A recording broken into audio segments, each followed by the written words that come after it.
Voilà, monsieur, bonsoir. On parlera beaucoup d'économie ce soir, beaucoup de la banane, avec des chiffres. D'abord, 32 milliards de francs CFA, c'est le montant perdu par la CDC de janvier à juin 2019. 40% de taux de la chute de production de la banane camerounaise. La production bananière du 31 au 31 décembre 2018 était de 21 000, un peu plus de 21 000 tonnes, 21 000 tonnes. 210 000 tonnes, pardon, exportées, contre 277 000, un peu plus de 277 000 tonnes en 2017.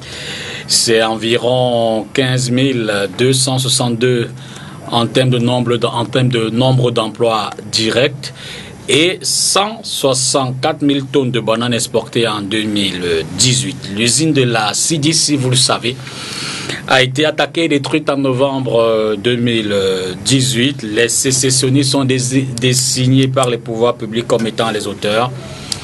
Il faut 150 millions de francs CFA au moins pour la remettre sur pied, surtout préserver les emplois. C'est pour dire que ce soir, on va essayer de faire un état des lieux autour de la banane camerounaise. Et comme vous le savez, à l'issue de l'année 2016, le Cameroun était le premier pays africain producteur de la banane et le 5e sur le plan planétaire. Mais seulement un an après, en 2017, nous avons dégringolé de cette statistique-là. On va donc essayer de comprendre pourquoi, comment, l'impact aussi de cette crise anglophone et surtout voir des pistes de sortie pour redonner sa place privilégiée à la banane camerounaise.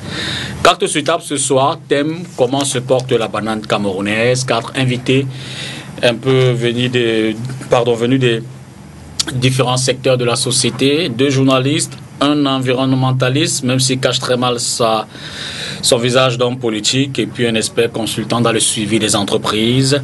Alain Dipou, bonsoir. Bonsoir Dipita, merci de l'invitation. Vous êtes au quotidien Le Messager, merci d'être là, c'est la première avec moi sur cette... Naturellement, sur cette et j'en suis très honoré. Moi encore plus, merci. Bonsoir aux co-panélistes. Denis Kwebo, bonsoir. Bonsoir Dipita, bonsoir à ceux qui regardent cette émission. Ce soir, vous ne serez pas avec la reine Ganzo, je lui ravis la vedette. Vous êtes assez souvent avec elle le dimanche, dans le cadre de cet hebdo. Vous êtes au quotidien, d'ailleurs, rédacteur en chef adjoint du quotidien Le Jour. Merci d'être là également. Didier Yimkwa, bonsoir. Bonsoir M. Dipita, bonsoir à tous vos téléspectateurs.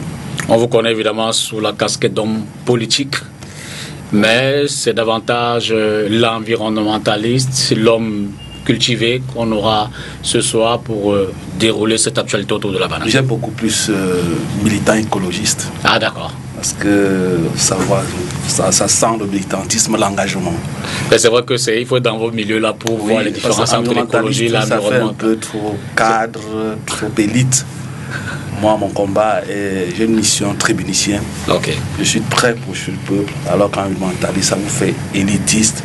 Donc je peux faire militant écologiste. Léopold Jacob, bonsoir. Bonsoir et merci pour l'invitation. Vous êtes spécialisé dans le suivi des entreprises, l'accompagnement, les conseils. Ouais. Et vous êtes d'ailleurs expert, consultant dans ce domaine-là. Nous sommes à la recherche du bien-être des Camerounais et ça nous permet d'étudier tous les secteurs d'activité et d'entrer en profondeur sur le plan économique. Dans tous les cas, on aura certainement le bénéfice de vos analyses ce soir. Peut-être avant de prendre...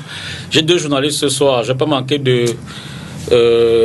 dire un mot sur l'actualité, la sortie du ministre de l'administration territoriale et de la décentralisation. Vous le savez, Paul Atangandi était à Douala vendredi dernier, où il n'a pas manqué d'attirer l'attention des hommes de médias sur la communication autour de l'actualité, notamment l'actualité sécuritaire et la gestion de l'information. Alain Dipou, comment vous réagissez-vous à cette sortie du MINAT ? En réalité, en tant que journaliste, je dois dire que cette sortie est vraiment regrettable pour l'ensemble des professionnels des médias que nous sommes. C'est-à-dire qu'à l'heure où on est en train d'assainir, de parler d'assainissement de notre domaine d'activité au Cameroun, on a le sentiment que le régime est en train de ferrailler, de réduire, telle une peau de chagrin, les espaces de liberté chèrement conquis par les Founding Fathers de la presse camerounaise. Je ne vais pas donner des noms sur ce plateau, mais en réalité, c'est un combat de longue haleine, c'est-à-dire les professionnels de médias sont jaloux de leur liberté, liberté d'expression en premier plan, et il n'est pas question de céder un seul iota de cet espace au régime sous des fallacieux prétextes que les débats sont déséquilibrés, ou on n'arrive pas toujours à équilibrer justement les échanges lors de certaines émissions télévisées. Quand j'ai fini d'évoquer cette perspective attentatoire à la liberté de la presse, je note aussi que au-delà, le vrai défi aujourd'hui pour nous, professionnels de médias, ce n'est pas tant dans la pratique même, mais c'est beaucoup plus l'environnement même des organes de presse dans lesquels nous évoluons, où le pouvoir politique semble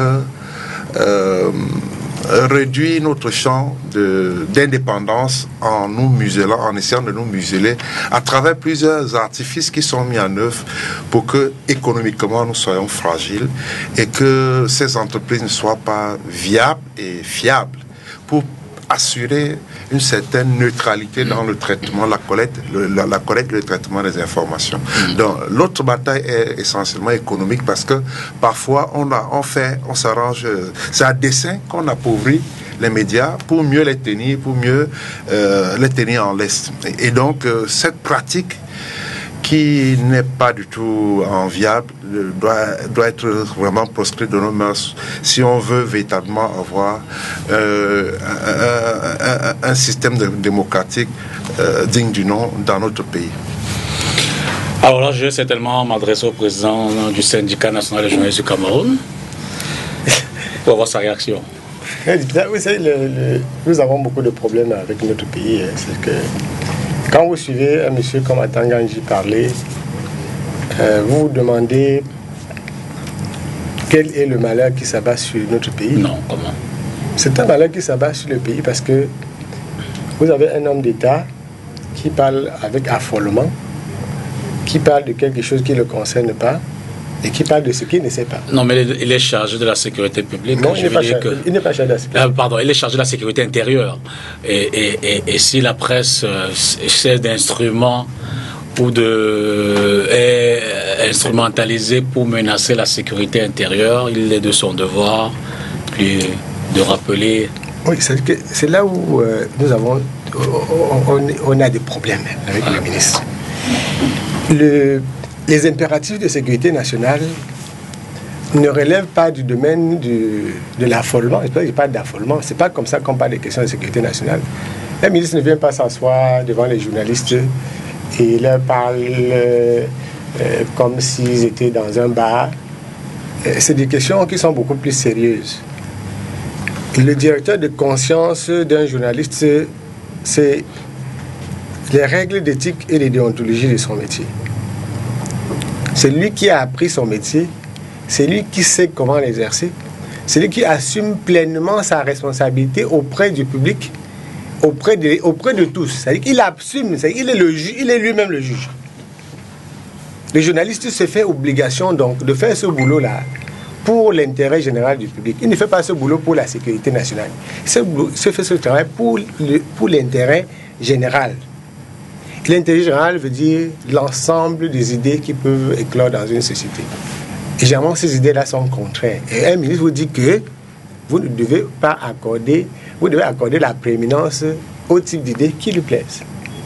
C'est ça tout le problème. Donc, ce n'est pas nous ne disons pas que les journalistes ont le droit de mettre le feu dans un pays. Il faut seulement dire qu'un ministre de l'administration territoriale n'a aucun droit. Il n'y a aucun article de la loi au Cameroun, aucun règlement. Il n'y a aucun document écrit ou même un document mystique sur lequel le ministre peut s'appuyer pour donner des directives à un journaliste. Je crois qu'ici, par exemple, il y a quelqu'un qui est chargé de diriger la rédaction. C'est la seule personne mandatée pour donner des directives ici. Si ça foire, la personne l'a foiré. Si ça ne foire pas, la personne a fait son boulot. Maintenant, cela dit. C'est que maintenant qu'on a recusé, vous savez que il y a ce qu'on appelle chez les anglophones les incapacités. Il y a ce qui relève de l'ordre de l'incapacité. Vous êtes incapable de quelque chose. Les Américains disent incompétence. Il y a des choses qui ne relèvent pas de votre champ de compétence. C'est-à-dire donner des directives aux journalistes ne relève pas du champ de compétences du MINAT. Relever des manquements relève de son... Il a le droit en tant que ministre de dire que telle chose ne marche pas, d'observer des choses qui se passent dans la presse, à condition de ne pas prescrire la conduite athénienne. Cela dit, j'ai envie d'être plus affirmatif que le ministre, à savoir que la presse camerounaise, à 80%, est à plaindre. Elle ne fait pas son travail et elle travaille contre les intérêts des Camerounais, à 80%. Vous voyez que je n'étais pas en train de faire un travail d'auto-glorification des journalistes en le disant. Quand vous lisez les journaux, c'est rare de voir des choses professionnelles à la une. C'est rare. Quand vous voyez des unes de journaux aujourd'hui, c'est rare. Nous, on est entre journalistes. Si vous voulez sortir d'ici, parce qu'on ne va pas venir faire de notre plateau une salle de conférence, vous regardez les unes. Ce qui s'écrit là est inacceptable, même pour les étudiants en journalisme. Des partis pris manifestes, ce n'est pas le journalisme. Une extrême agressivité, ce n'est pas le journalisme. La défiance vis-à-vis des autorités établies dans un pays, ce n'est pas le travail d'un journaliste. Non, le journaliste fait son boulot, à savoir relever des faits qui existent, que ça plaise ou que ça ne plaise pas aux gens, que ça dérange les gens, il fait son boulot. Et il ne faut pas penser que ce qu'on voit à la une des journaux, c'est le travail des journalistes. Les journalistes, Annie Djipo disait, travaillent dans des conditions difficiles. Personne ne peut imaginer des gens normaux travailler comme ça. Mais il y a des officines qui ont pris en otage la presse. Officines d'argent, officines politiques, officines sectaires. Je parle de la presse camerounaise, je ne suis pas en train de parler de la presse de notre pays. C'est ce qui se passe aujourd'hui. Et si on ne fait pas l'effort d'attirer l'attention du public, ce public-là peut penser que c'est une presse normale. C'est une presse inadmissible et intolérable. Parce qu'on ramasse tout ici, ramassons, mais ça ne peut pas continuer comme ça. Donc le ministre doit seulement faire son boulot, de constater avec nous autres aussi que ça ne va pas. Et ça ne va pas. Ça ne va pas pourquoi on aura le temps de faire un autre débat pour exorciser les problèmes de la presse. À savoir que dans les médias publics, qui relèvent parfois de l'activité de ces ministres-là, penser le contraire de ce que M. Biya et ses ministres pensent, c'est même criminel. Comment est-ce que vous pouvez donc reprocher aux autres ils sont tous à la même enseigne, à savoir criminaliser la pensée de l'autre. Nous sommes dans un régime, nous sommes dans une république. La république tient debout parce que les idées s'entrechoquent. Les contraires s'acceptent et se neutralisent. Tant que quelqu'un va chercher à effacer cette logique-là, il y aura des problèmes au pays. Donc, il faut renvoyer dos à dos le ministre et ceux qui l'accusent. Peut-être en tant que lecteur, je veux dire auditeur et téléspectateur, vous aurez un mot à dire? Bon, je pense... Citoyen aussi. En tant que citoyen, oui. Mais je crois que j'ai pas assez. Je pense que quand Denis parle, je ne peux plus parler parce qu'il a présenté un tableau global. Il parle d'autorité sur la question. Voilà. Didier. Oui, moi j'ai eu le privilège, c'est un privilège, de cheminer pendant presque 10 ans à côté d'un grand monsieur, le président national du FSNC, qui était en même temps ministre de la Communication et porte-parole du gouvernement. Et ce que j'ai remarqué, je ne suis pas à l'antenne, ce que j'ai retenu, c'est que à chaque journée internationale de la liberté de la presse, il reprenait à dessein quelque chose qui était devenu un leitmotiv, que le journaliste avait 3 missions: informer, former, éduquer et divertir. Il le disait toujours, le ministre Issa Chiroma, que beaucoup de journalistes considèrent aujourd'hui comme l'un des meilleurs communicants du gouvernement. Il a passé 10 ans, je ne sais pas s'il y en a 2 jusqu'à présent. Il disait toujours que le journaliste avait un rôle de constructeur de la solidarité nationale et de la concorde nationale, et qu'il avait aussi une mission sociétale, et que la liberté rimait avec responsabilité.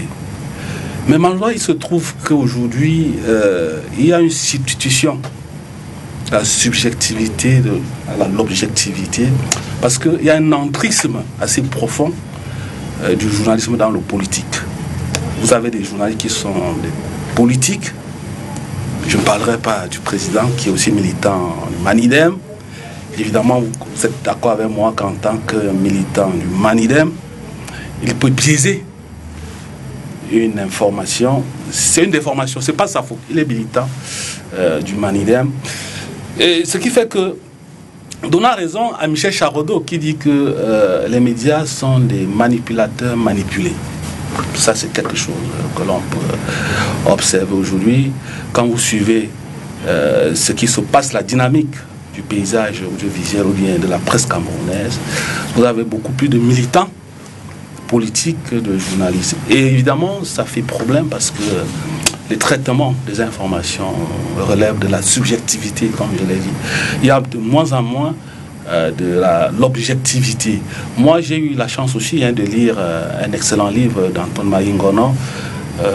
Je crois que c'est la plume, quelque chose, j'ai oublié le titre, comment, pardon, qui démontrait que un journaliste, il cesse d'être journaliste lorsqu'il s'engage dans un courant politique. Il avait pris l'exemple du Canada, que lorsque vous engagez à la politique en tant que journaliste, vous quittez, vous libérez les salles de conférence de rédaction. Une fois que vous voulez rentrer, vous passez par le purgatoire au moins 2 ans. Mais malheureusement, ce n'est pas le cas aujourd'hui. Je ne voudrais pas absoudre la démarche du ministre. Mais vous savez qu'il y a des journalistes engagés, des journalistes. Je veux dire que le journaliste est tenu à l'objectivité. Et oui, moi, vous m'avez demandé, c'est mon avis. Oui, allez-y. Il peut être battu en brèche. Oui, mais bon, d'accord. C'est un débat contradictoire. C'est bien qu'il s'exprime parce qu'il a raison. C'est un débat contradictoire. Après, voilà. Encadré, voilà. Il a raison.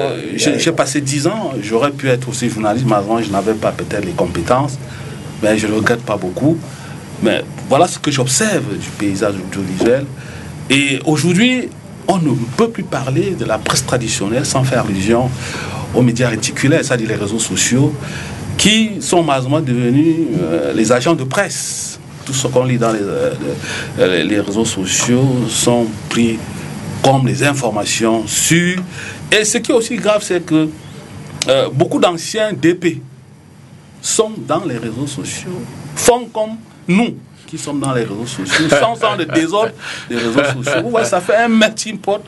Et j'interpelle, vraiment, excusez-moi, monsieur le président, vous êtes le président d'un syndicat assez puissant, un syndicat dont on affuble, pas affublé, c'est quand même vrai, le 4e pouvoir, dont vous avez aussi le rôle, la mission, en tant que juge de paix, de mettre un peu de l'ordre dans la confrérie.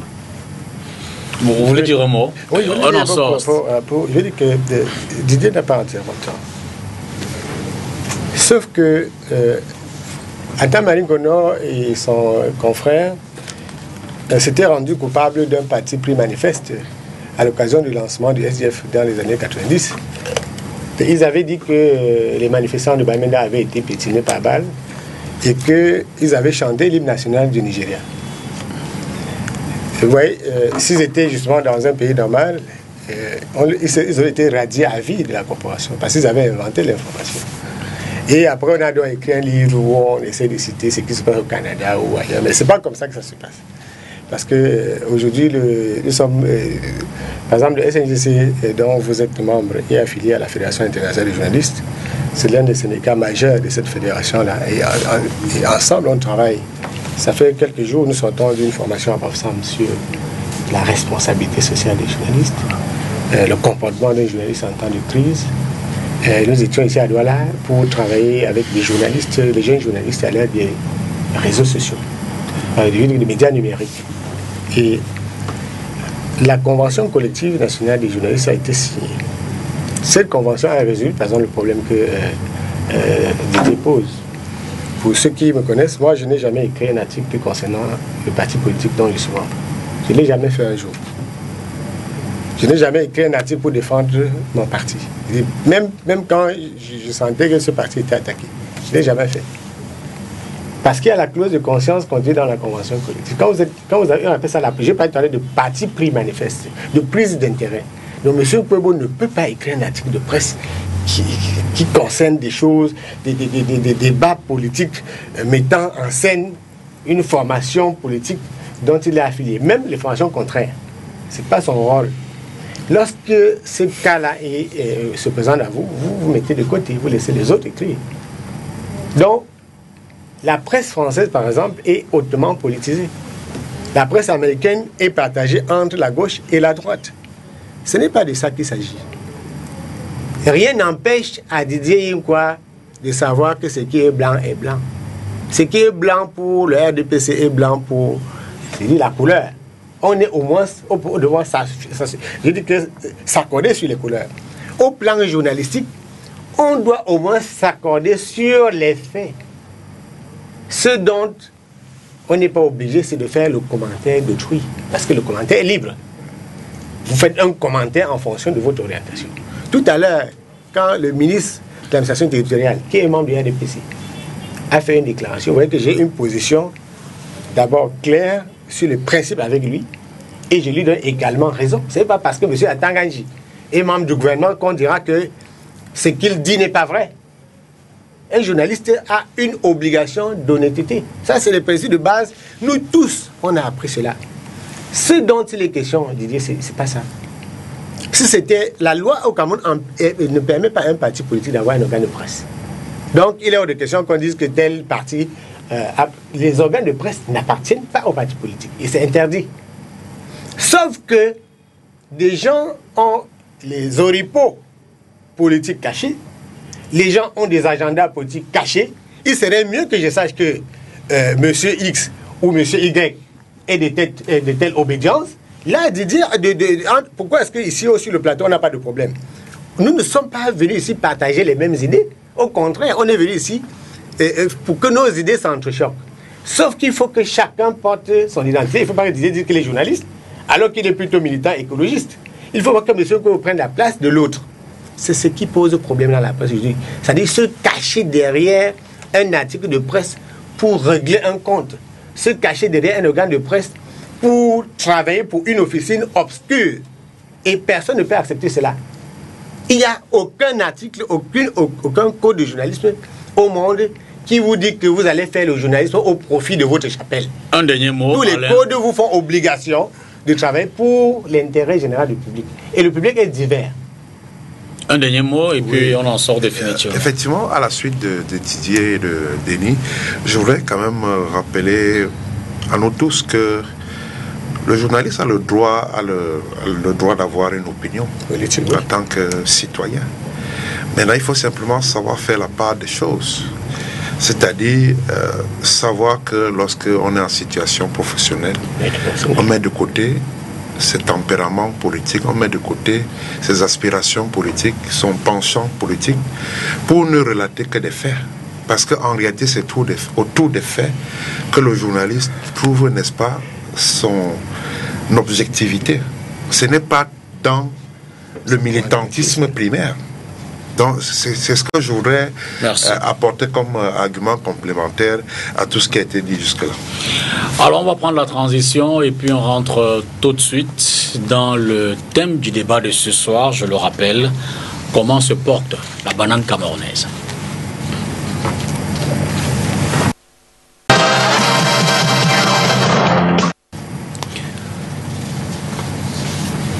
Alors, je vais peut-être commencer avec vous, Alain. À la fin du mois de juillet dernier, le 25 juillet, vous avez, dans le cadre d'une couverture, visité des infrastructures, des installations dans la région du sud-ouest qui contribuent grandement à la production de la banane, notamment la PHP, la CDC. Bon, la SPM, je crois qu'elle n'existe plus, elle est en difficulté, bref, vous y étiez quand même. Peut-être pour entrer dans ce débat-là, pourriez-vous nous faire un peu un état des lieux, une forme de film raconté, pour qu'on ait une idée exacte ou plus ou moins approximative de ce qui s'y déroule de ce côté? Effectivement, nous avions fait un voyage de presse dans les régions on va appeler les bassins de production de la banane au Cameroun, à savoir le sud-ouest et une partie du littoral, notamment le Mongo, au courant juillet. L'impact de la crise anglophone n'a pas laissé la filière banane indemne. Si on en juge par ce qu'on a pu voir sur place dans les plantations de Tico, notamment les plantations, parce que la CDC, Cameroun Development Corporation, a plusieurs filiales. Il y a plusieurs groupes en son sein. Un groupe qui gère la banane, un groupe qui s'occupe de l'EVA, un groupe qui s'occupe des palmeraies. Donc, le volet qui nous intéresse ici, pour ce qui concerne la CDC, qui est le seul opérateur à capitaux publics du secteur de la filière, est dans la banane. À Tico, où nous étions, on a constaté que l'usine d'empaquetage de la banane, qui est située dans le village,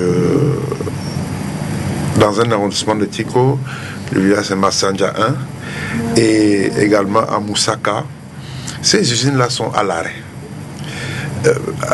À première vue, lorsque nous sommes arrivés là-bas, étant escortés par une escouade de militaires des forces de défense nationale, on a pu constater que effectivement les plantations étaient à l'abandon. Sur les à peu près 4000 hectares de terrain que la SUDICI utilisait pour la banane, rien aujourd'hui n'est mis en valeur. Et au niveau des structures, des infrastructures, on va dire, les usines, tout est à l'arrêt. Il y a des impacts de balles, il y a des traces d'incendie. Comme pour dire qu'en réalité, ces usines ont payé le lourd tribut, n'est-ce pas, de cette fâcheuse crise qui secoue la région du sud-ouest et du nord-ouest depuis 3 ans. Au point où, à l'heure où nous parlons, selon les responsables de la CDC que nous avons rencontrés sur place, du point de vue social, la CDC, le personnel de la CDC qui est en chômage technique accumule un total de 11 mois d'arriérés de salaire. Aujourd'hui, la CDC n'a même pas la possibilité d'entretenir une seule petite plantation parce que la situation est extrêmement difficile, n'est-ce pas, du fait que la société se retrouve à l'arrêt complètement. Bon. Quand on est parti de Tico, toujours sous escorte militaire, on a migré vers le Mongo pour constater que de ce point, de ce côté-là, la PHP, Bow Plantation Limited et les autres opérateurs essayaient quand même de tenir la dragée haute. Au-delà des difficultés que connaît, n'est-ce pas, la CDC, qui, soit dit en passant, constitue les 40% de part de marché des revenus de la filière à elle seule, la CDC au Cameroun. Absolument. Et la filière, pour comprendre qu'en fait il s'agit ici d'un impact à fort relent économique, c'était une entreprise, tout au moins le groupe Banane, employait 7000 personnes. Donc les 7000 personnes aujourd'hui, ça c'est des emplois directs. Les 7000 personnes aujourd'hui sont au chômage. Je ne parle pas des emplois indirects qui sont chiffrés autour de 80, 100 000. Tout ce beau monde aujourd'hui ne sait plus à quel sens se vouer. Du fait, n'est-ce pas, du climat délétère qui sévit et empêche la CDC de fonctionner normalement. Et tout à l'heure, dans votre mot introductif, vous avez fait un petit lapsus. Je voudrais sauter sur l'occasion pour rectifier. Lorsque vous avez parlé de la relance de la filière en indiquant que la CDC avait besoin de 150 millions. Non, j'hésitais pour l'usine. Il faut 150 millions pour réhabiliter ce poste de travail. Donc cette usine, l'usine qui a été, du moins le compartiment qui a été détruit. Bon, en réalité, c'est une goutte d'eau. D'accord. Parce que s'il faut qu'on reste dans le film de ce que nous savons, et surtout avec les statistiques de l'association bananière du Cameroun, il est clair, et le DG de la CDC, c'est M. Ndje, Ngoninje, qui, au cours d'une sortie médiatique, avait expliqué clairement que la CDC, pour qu'elle soit debout, a besoin de 29 milliards de francs CFA. Donc 14 milliards, ne serait-ce que pour la filière banane, pour relancer la filière banane pour ce qui est de la CDC.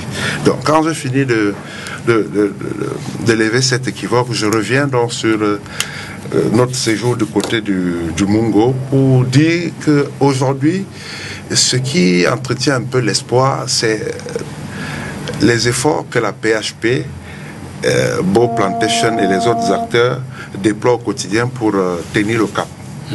Parce que effectivement, la PHP a une exploitation dans le sud-ouest.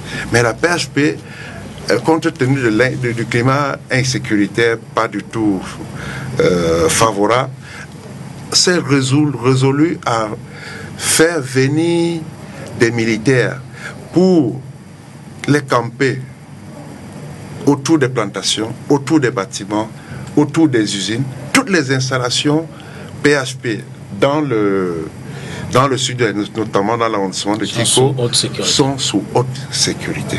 Et ça a un coût. Absolument. Et c'est cela qui permet au moins à la PHP de poursuivre, je ne veux pas dire sereinement, poursuivre tant bien que mal ses activités de production de la banane. Donc aujourd'hui, c'est l'un des fleurons qui permet à la filière encore de tenir debout. Et quand on est dans le Mungo, cela va sans dire, parce que à elle seule, sur 4000 hectares de terrain, elle exploite à peu près 3725 hectares, ce qui n'est pas mauvais. Et elle a même besoin plutôt des espaces. Heureusement, quand on va évoquer la problématique de la relance, on va revenir là-dessus, pour quand même saluer les efforts du gouvernement qui vont dans le sens de doper la filière, de permettre à la filière, n'est-ce pas, de rester debout.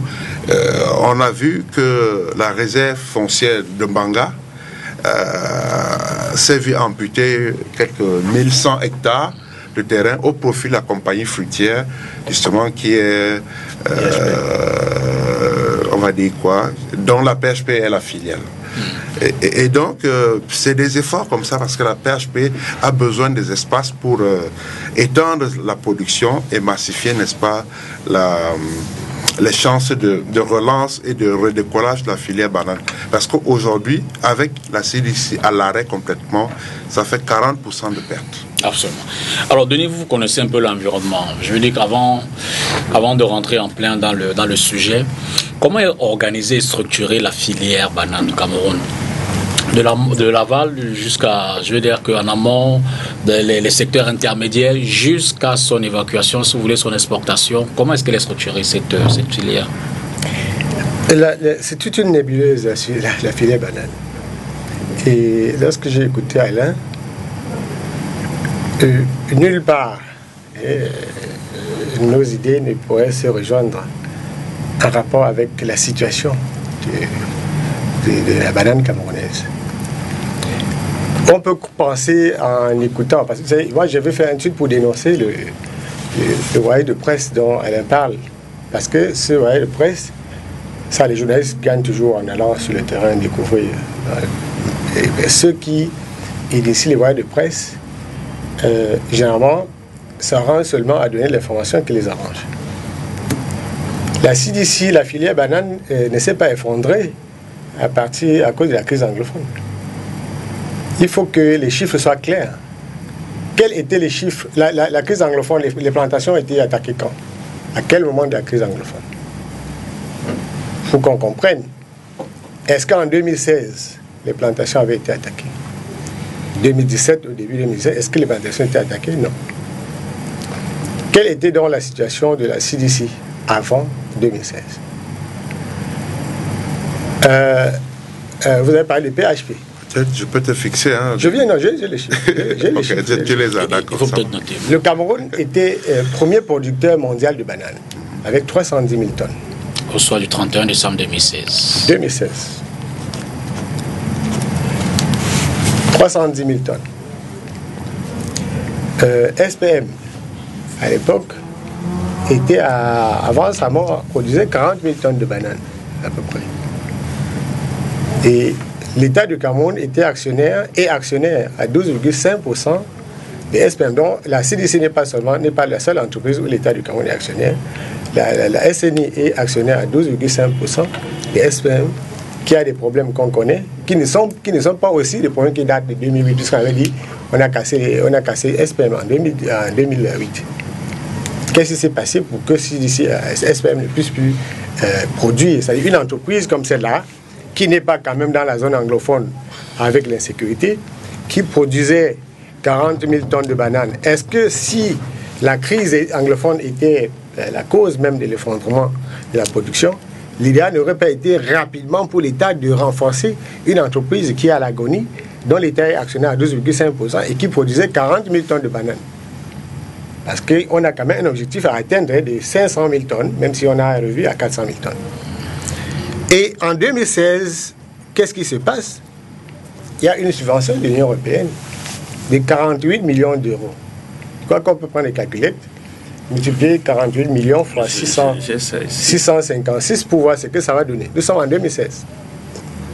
Donc, ce qui s'est passé, c'est que la subvention est gérée pour le compte de l'État du Cameroun de Minipad par l'association dont vous avez parlé. Asobacam. C'est qui représente les intérêts de l'État là. Donc, au lieu qu'en 2019, Asobacam prenne les journalistes pour dire qu'en 2018, on devait avoir... Il regroupe qui? C'est les producteurs. Donc, en 2019, ce qu'on attendait, c'est que ceux qui ont géré 48 millions d'euros de subventions, ils en ont utilisé 41 millions, il reste 7 millions d'euros, viennent expliquer clairement comment est-ce que les 41 millions ont été utilisés de 2016 à ce jour. Là, on ne vient pas vous parler d'explications, mais on veut vous dire comment est-ce que la filière est tombée. Et il faut qu'on commence avec les chiffres. Entre-temps, la Côte d'Ivoire avait eu 20 millions d'euros de subventions, a augmenté sa production de bananes de 30% pour devenir le premier producteur africain et le deuxième producteur mondial. La République dominicaine a eu à peu près ces mêmes 20 millions d'euros de subventions à la même période, a multiplié sa production par 3 et est devenu le premier producteur mondial de bananes avec 20 millions. Le Cameroun a utilisé le double de ce que la Côte d'Ivoire et la République dominicaine ont utilisé et a vu sa production chuter de 40%. Si on était dans la plus petite enquête policière, la piste qui intéresserait les enquêteurs serait l'utilisation de 41 millions. Il faut laisser les autres. Parce on peut entrer dans la CDC pour savoir que la CDC souffre aujourd'hui plus de la même mise de PHP que de la crise anglophone. La CDC paye le double du fret payé en Côte d'Ivoire. Et on paye le fret à qui? Les plantations de CDC sont traitées par qui? Par PHP.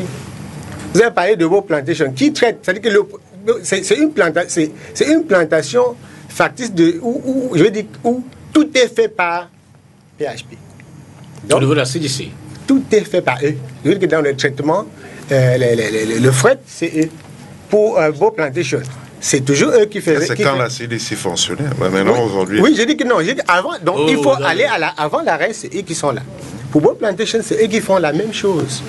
Donc, on assiste aujourd'hui à une situation de monopole et le préalable, l'essentiel avant toute analyse à fond de l'effondrement de la filière banane, c'est de savoir comment est-ce que des pays qui étaient moins logiques que nous ont eu la moitié des subventions que nous avons eues, sont passés devant le Cameroun pour nous renvoyer à la position que nous occupons actuellement, troisième mondial.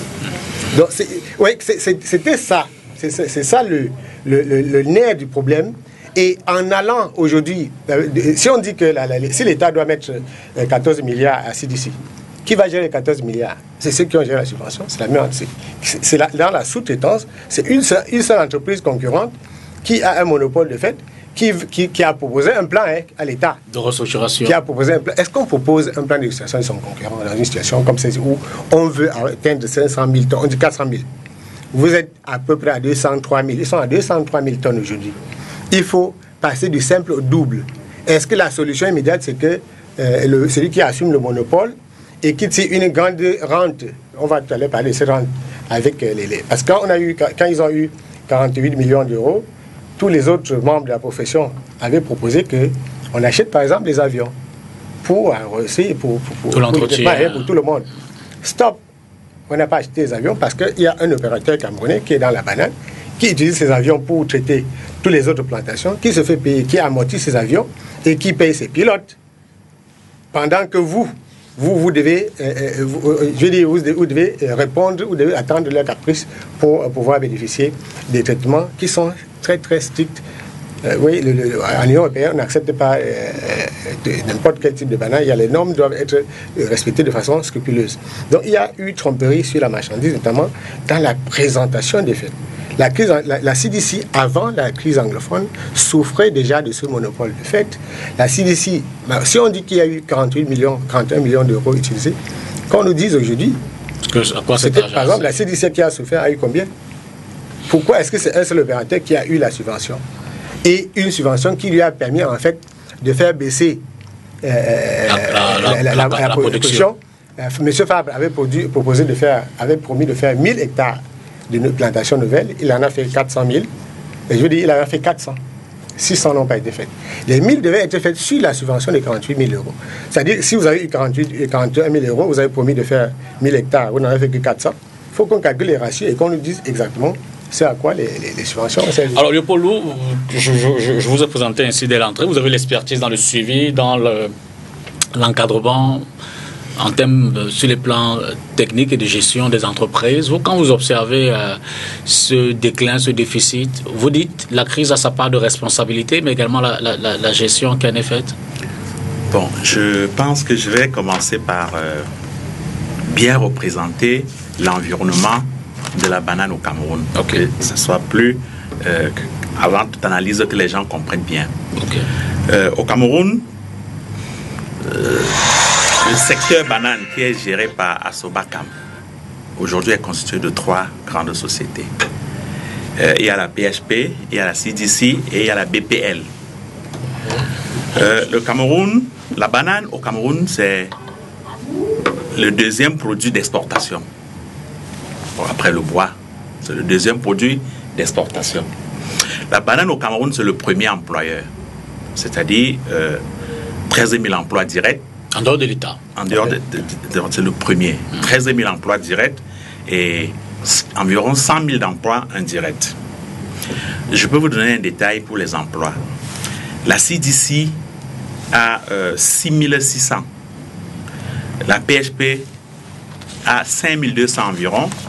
Et BPL, qui est le tout petit, a environ 450. Voilà, en grosso modo, la force de ces structures dont nous voulons parler ce soir. Et quand on dit force, on parle de quelque chose d'important parce que la banane, sur le plan international, c'est le premier fruit le plus consommé. Le premier fruit le plus consommé. Mais aujourd'hui, la banane camerounaise est uniquement vendue sur le marché de l'Union européenne. Et cette banane est vendue à 2 pays, la France et la Belgique. Avec ce que nous avons eu comme... l'État avait placé comme ambition 500 000 tonnes par an. Jusqu'ici, nous n'avons pas dépassé le cap de 310 000 tonnes, comme les uns et les autres ont dit. Mais il y a, en 2011... il y a eu la MAP, c'est une mesure d'accompagnement, on appelait ça la MAP, c'est une mesure d'accompagnement du secteur de banane, qui a octroyé, en fait, la MAP c'est quoi? Cette mesure venait permettre aux entreprises de production, c'est l'Union européenne qui a accordé cette subvention aux producteurs de bananes africains, parce que nos bananes sont vendues uniquement sur le marché européen. Alors, avec l'ouverture de notre pays à l'APE, il fallait mettre nos entreprises à jour. C'est pour ça que l'Union européenne a accordé ces 41 000 millions d'euros. Alors, 48 millions. 48 millions d'euros. C'est ça. Cette subvention a été répartie entre les 3. La CDC, elle, a dit, je ne veux pas élargir mon espace, mais j'ai des plants qui sont tous vieillis, il faut les renouveler. Là où j'arrive maintenant sur la période de la guerre, avant l'arrivée de la guerre, la CDC avait déjà entrepris les travaux de rénovation de ces plants de ces plantations qui ont été immédiatement brûlées. Entre-temps, la PHP qui a eu, je crois que la PHP a eu environ 16 milliards sur les 40 millions qui étaient autour de 70 milliards. La CDC qui a eu environ, je pense que j'ai les chiffres ici, 15 milliards. La CDC a eu pour cette vague 15 milliards. La PHP a eu environ 16 milliards, a agrandi sa plantation. Et le plus petit qui était, BPL, a eu 5 milliards. Je vous donne des chiffres exacts. Alors, aujourd'hui, la banane camerounaise, qui était numéro 1 en Afrique, est en train d'être dévancée par la Côte d'Ivoire, le Ghana. Et je vais vous rappeler qu'en 2004, quand le Cameroun faisait 160 000 tonnes, le Ghana faisait 1400 tonnes. Aujourd'hui, le Ghana est en train d'aller à plus de 250 000 tonnes. Bon, imaginez que nous, en 2004, nous, on faisait 160 000 tonnes. Le Ghana faisait 1480 quelque chose de tonnes. Aujourd'hui, tous ces gens... Bon, la crise qui est arrivée, je suis d'accord que à 40%, elle est là elle a empêché nos économies bananières d'avancer, mais aussi la gestion, comme a souligné M. Denis, c'est que la gestion a un problème très important. Parce que avant la crise, la CDC avait beaucoup de fournisseurs qui n'étaient pas payés parce qu'il y avait une crise financière. J'en connais plusieurs qui ont mis les clés sur la porte parce qu'ils étaient sous-traitants à la CDC. Avant la guerre, bon, je ne sais pas, je ne peux pas entrer dans les détails de la gestion financière de la CDC, mais toujours est-il que dans l'environnement économique, nous, on a des clients au cabinet qui avaient des créances à la CDC qui n'arrivaient pas à récupérer. C'est ce que je peux dire en attendant. Didier, vous, quelle analyse faites-vous de ce... Parce que là, maintenant, il y a un peu deux sons. Ceux qui pensent que la crise a été l'un des facteurs impactants, sinon le principal, et puis Denis qui essaie de relever avec Léopold pour dire que, mais bien avant cette crise-là, on observait déjà des signes d'essoufflement dans la production de la banane camerounaise. Vous, quelle analyse vous faites-vous de cette... Oui, après, ce que vient de dire mes prédécesseurs, je peux conclure ça en 2-3 mots, c'est des approches endogènes. Mais je vais fixer le décorium de mon argumentaire de façon globale. Parce que cela pose, la problématique de ce soir pose le problème de notre rapport à la mondialisation. Voyez-vous, nous sommes rentrés dans cette mondialisation, les pieds, les mains liés, les yeux fermés, sans toutefois achever notre décolonisation. Donc la banane aujourd'hui est une vitrine, il faut le dire, c'est même un euphémisme, de l'échec de notre décolonisation. Vous parlez banane, moi je veux parler du bois, moi je peux parler de l'EVA, moi je peux parler du coton. Je vais m'appesantir sur le coton parce que j'ai fait un tour au nord, j'ai constaté quelque chose. La Sodécoton produit du coton, mais vend à SICAM au prix du marché international. Ce qui fait que, à produit égal, s'il y a de SICAM sur le marché coûte 6500 francs, alors que s'il y a venant de la Chine coûte 2500 francs. C'est pour ça que la SICAM aujourd'hui est dans un état comateux. Bref, notre structure commerciale, notre structure, l'environnement de notre économie qui est extraverti, fait que la banane telle qu'elle en parle aujourd'hui, tant qu'on ne revoit pas ces structures-là, ça ne changera pas. Il y a l'EVA, il y a le coton. Nous produisons ce qui ne nous appartient pas. La banane ne nous appartient pas. Tout à l'heure, nous allons rentrer dans les questions de pollution. Il n'y a que la terre qui nous appartient. Pas toutes ces bananes sont vendues sur le marché de l'Union européenne. C'est là-bas qu'on fixe le prix. Vous savez, ce qu'on nous vend sur les marchés, c'est des rebus. La vraie banane est partie. C'est des rebus qu'on nous vend sur le marché. Dans notre bois pas, notre EVA pas, c'est des produits de rente. C'est pour ça qu'on parle de produits de rente. Un pays ne se développe pas avec les produits de rente. C'est des produits de rente qui sont partis et on nous revend maintenant les produits manufacturés. Donc c'est pour ça qu'il faut faire le procès de la mondialisation. Comment nous y sommes entrés? Comment nous nous comportons? Quelle est la structure de notre économie? Pourquoi faire le procès de la mondialisation si nous on a peut-être la possibilité de ne pas y aller? On a fait le choix d'y aller. Est-ce qu'on pouvait ne pas y aller? Est-ce que notre banane nous appartient? Est-ce qu'on y allait avec l'arme sur la tempe? Nous passons tout le temps à alimenter la puissance tutélaire, comme si nous étions encore dans la colonisation. Nous produisons des choses qui ne nous appartiennent pas. C'est ce que nous... Tant qu'on ne change pas ce paradigme-là, tout ce qu'on peut dire ici ne changera pas. Parce que la structure économique est comme une outre dans laquelle on y met du vin nouveau. Et comme disait le professeur Georges Ngango à l'époque, par son âme, le vin nouveau dans une vieille outre prend l'odeur de la vieille outre et devient mauvais. On peut perdre soit le vin et perdre soit l'outre. Donc nous sommes dans cette situation-là. Donc il faut questionner le rapport du Cameroun aujourd'hui à la mondialisation. Comment reprendre notre banane à nous? C'est ça qu'il est question. Tout à l'heure, lorsqu'on va rentrer dans les discussions, je vous parlerai par exemple des questions de pollution. On y est déjà. Hein. Voilà, on va y arriver. Des questions de pollution. Moi j'ai été là-bas. Moi, j'étais par exemple à Njombe. Lorsque vous regardez par exemple la voirie municipale de Njombe, il est dans un état piteux. Dans un village qui produit des milliards de francs. Moi, je ne voulais pas citer le cas d'un maire aujourd'hui qui a fait la prison parce qu'il revendiquait un certain nombre de choses. Je suis là dans un plaidoyer pro domo.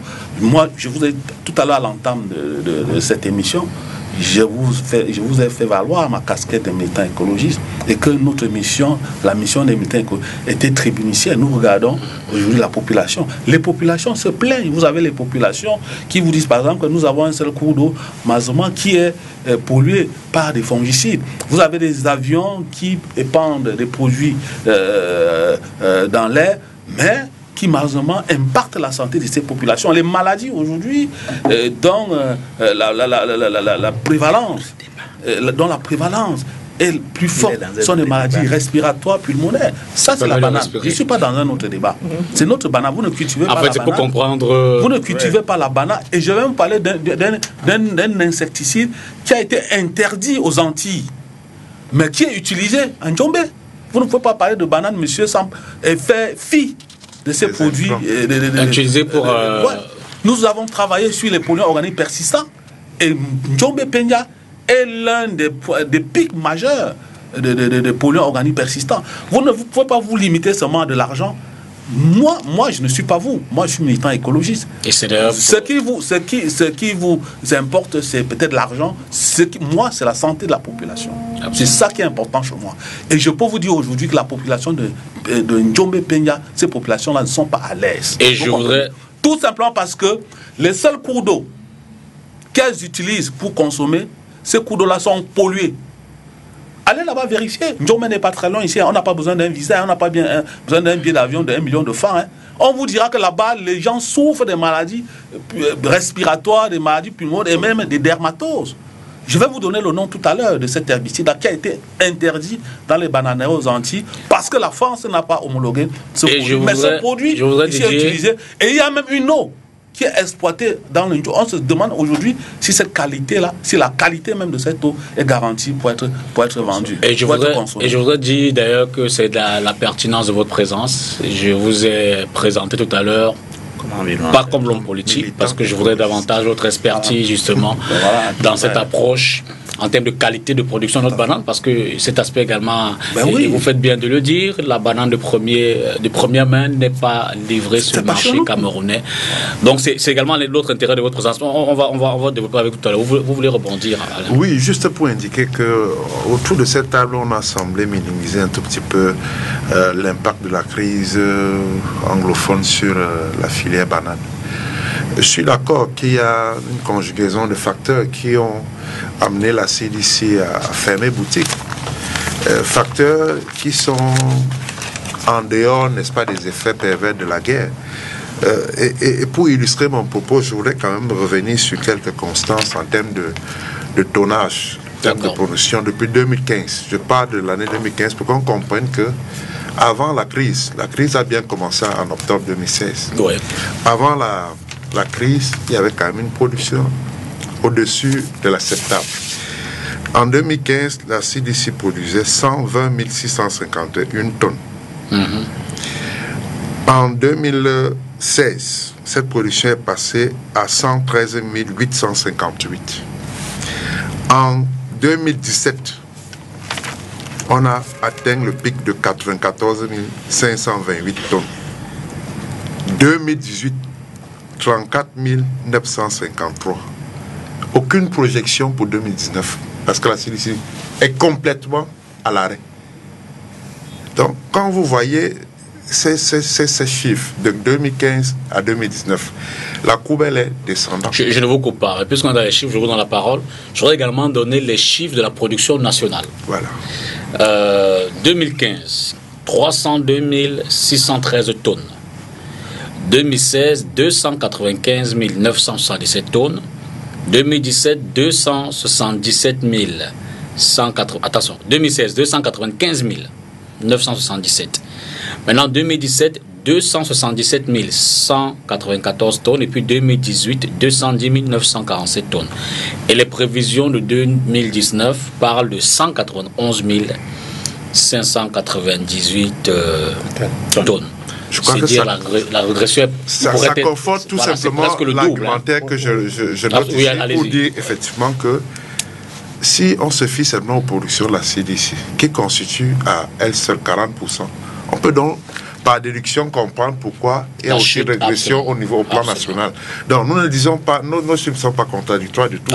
C'est juste la grille d'approche, l'approche qui diverge. Donc pour insister que effectivement, c'est pas évident dans une plantation d'avoir autour de soi des militaires, des gens armés jusqu'aux dents. C'est pas évident d'avoir des techniciens dans une usine avec des gens armés jusqu'aux dents, prêts à laisser le travail à cause d'une moindre faille. Donc en fait, l'insécurité est telle que il faut que les gens comprennent que il y a un rapport très fort, très étroit entre la sécurité et le développement, et vice-versa. Si on ne peut pas assurer un minimum de sécurité, ce n'est pas la peine de penser qu'on peut se développer. Tout comme quand on atteint même le stade de développement, il n'est pas question de bien vivre dans un pays développé quand on est en insécurité. Donc, je vais dire que les deux segments de la vie nationale, à savoir la sécurité, le développement, sont intrinsèquement liés. Absolument. Et donc, il y a certes des problèmes de management, comme on a des spécialistes, des questions de gestion d'entreprise. Il y a des questions liées au mismanagement des entreprises. Ça, c'est vrai. On ne peut pas fermer les yeux dessus. Il y a des problèmes liés à la gestion, la mauvaise gestion des entreprises, qui ont certainement eu à précipiter certaines entreprises là où elles sont aujourd'hui à l'arrêt. Mais la crise est venue seulement comme pour enfoncer le clou. Voilà. Et porter donc l'estocade finale à une filière qui jusque-là était quand même l'un des fleurons de notre économie. Absolument. Voilà ce que nous disons pour repréciser notre position. Denis Kouébon. En rapport avec ce que dit tout à l'heure, il y a des secteurs d'activité qui ont un fort potentiel de main-d'œuvre. Et lorsque vous employez 13 500 personnes dans un pays, vous pouvez imaginer ce que ça vaut. Et en termes de sécurité, et en termes de sérénité sociale, en termes de faits induits. Parce qu'on a parlé des emplois directs, on a parlé des emplois indirects. Il faut parler également des effets directs et des effets induits de cette grande masse de main-d'œuvre qui est absorbée par l'entreprise. Il y a le principe du pollueur-payeur. Parce que on n'est pas, je peux dire qu'on n'est pas obligé de consommer les eaux des rivières de Njombe. Il faut avoir une alternative. Non, je suis d'accord. Je dis que pas une alternative. Ceux qui ont pollué, pas une alternative. Celui qui a pollué viendra avec de l'eau potable. D'ailleurs, on n'est pas obligé de. Je dis que Il faut que les populations de Ndiomé aient accès à l'eau potable. Et là, on ne poserait... Parce qu'il n'y en a pas. Non, j'ai parlé du principe du pollueur. J'ai dit, principe du pollueur, payeur. Donc, ceux qui ont pollué... J'ai fait le travail là-bas. Ceux qui ont pollué, donc... Pour les organismes persistants. Ceux qui ont le pollué... compte d'une ONG. Je viens. Donc, ceux qui ont pollué, donc, ceux qui ont pollué devaient être donc amenés, justement. Malheureusement, ce n'est pas le cas. Nous sommes dans le business. Vous ne pouvez pas être en train de lever des milliards, de gérer des milliards... On ne va pas, parce qu'il n'y a pas d'exigence de ces entreprises ici pour répondre. Ils ont répondu de beaucoup de choses. Il y a eu des problèmes avec les impôts et tout. C'est pour ça qu'il n'y a pas de nébuleuse. Quand vous êtes en train de faire le tracking des flux illicites, vous cessez d'accepter tout ce qu'on vous présente comme figure, comme chiffre.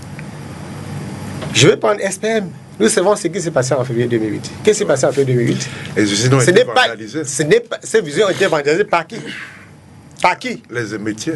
Ah, mais pas par les émeutiers. Les émeutiers n'avaient aucun intérêt à aller cibler seulement cette unité qui est à l'arrêt aujourd'hui du fait de qui? Pourquoi est-ce que depuis donc 2008, une unité qui produit 40 000 tonnes de bananes n'a pas pu reprendre, malgré toutes les garanties des bailleurs, des repreneurs?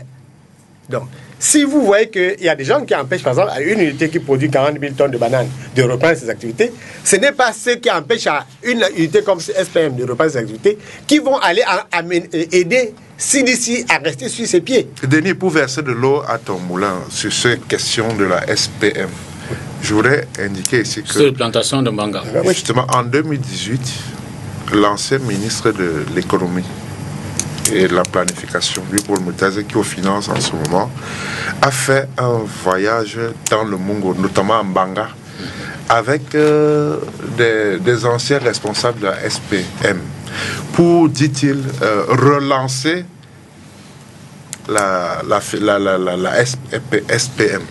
Monsieur Simonet, pour ne pas le nommer, était chargé d'aller boucler les dossiers de financement pour que la SPM soit mise debout. Alors nous parlons, la SPM a changé d'identité. Pour la simple raison que il y a des gens, des officines dans la mafia de la banque qui empêchent absolument à cette unité qui emploie 4000 combien de personnes, 4500 personnes.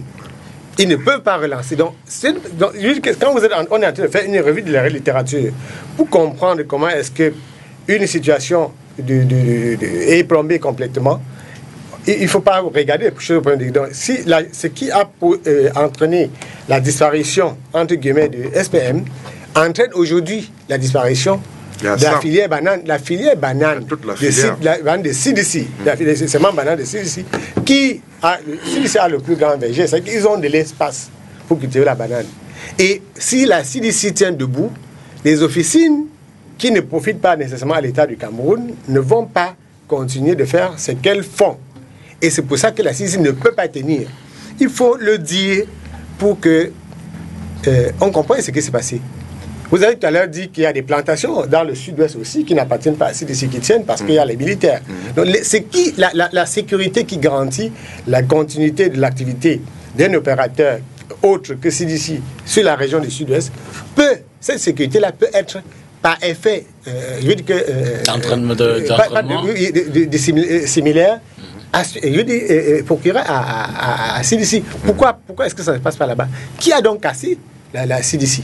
Qui empêche la CDC de fonctionner? Qui a brûlé la CDC? Il faut que nous, et c'est pour ça que depuis quelque temps, vous savez, moi j'ai fait une enquête sur les affaires de la NAP à Ndiomé Pendia à l'époque, que j'ai publié, et 5 jours après, j'ai eu droit à un article contraire au mien. Vous pouvez perdre votre tête facilement si vous parlez de la banane. C'est connu. C'est un segment où vous ne mettez pas les pieds n'importe comment au Cameroun. Pourquoi? Parce qu'on use du trafic d'influence. On use du trafic d'influence dans ce segment. Je peux vous avouer la difficulté que j'ai eu à réunir ce panel de volontaires. D'ailleurs, je vous en remercie doublement. Parce que les gens ne vont pas venir. Les acteurs du secteur n'ont pas pu... il est arrivé, depuis tard, un jour, il est arrivé qu'on organise un voyage d'affaires dans le nord. Les acteurs des entreprises... bref, oui, on a fait des démarches qui malheureusement n'ont pas abouti. Un jour, on nous a proposé un voyage d'affaires dans les bananeraies. On avait invité les journalistes et lorsque nous sommes entrés dans la salle, il y a un dirigeant qui m'a repéré parmi ceux qu'on avait appelés. Et il y a eu problème. Je me suis dit, mais comment est-ce qu'on peut appeler ce monsieur?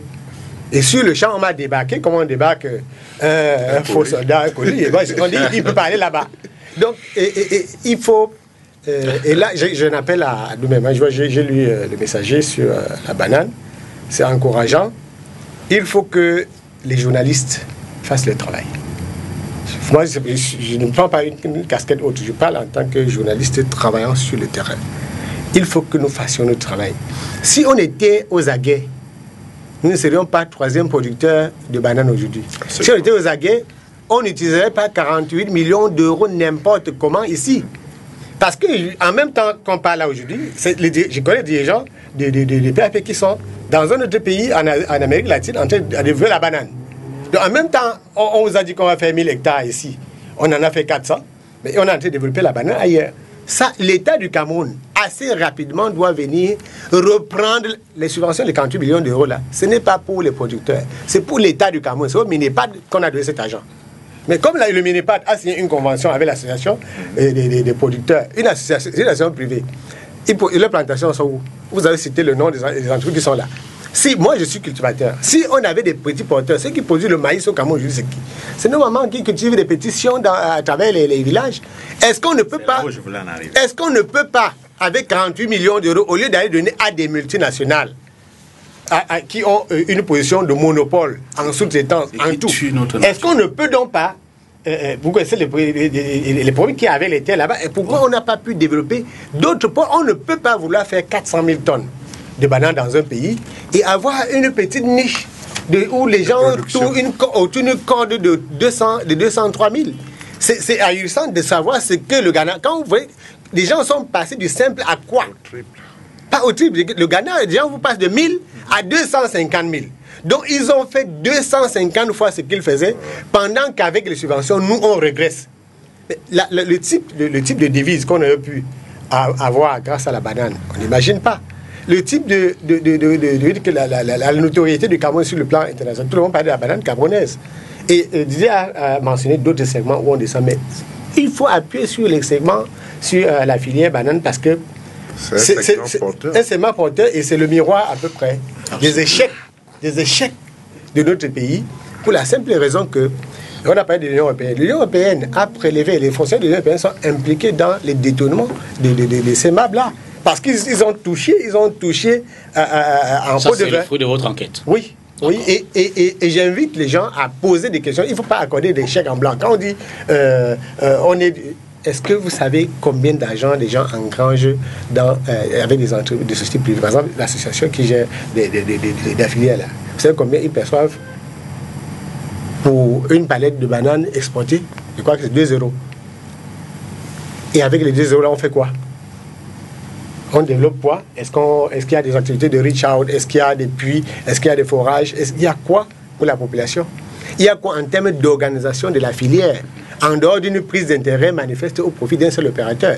Quand on dit que CDC a eu des problèmes, en quoi est-ce que l'association des producteurs de bananes essaie de soutenir la CDC aujourd'hui? Est-ce qu'il suffit seulement d'aller pleurnicher pour que l'État du Cameroun pompe l'argent là où il y a eu des subventions? Malheureusement, la SOBAC attend tout de l'État. Alors, Léopold d'abord. Oui, Léopold d'abord. C'est l'affaire des journalistes. Non. Je voulais... Léopold d'abord. Oui. Moi, je ne vais pas surfer.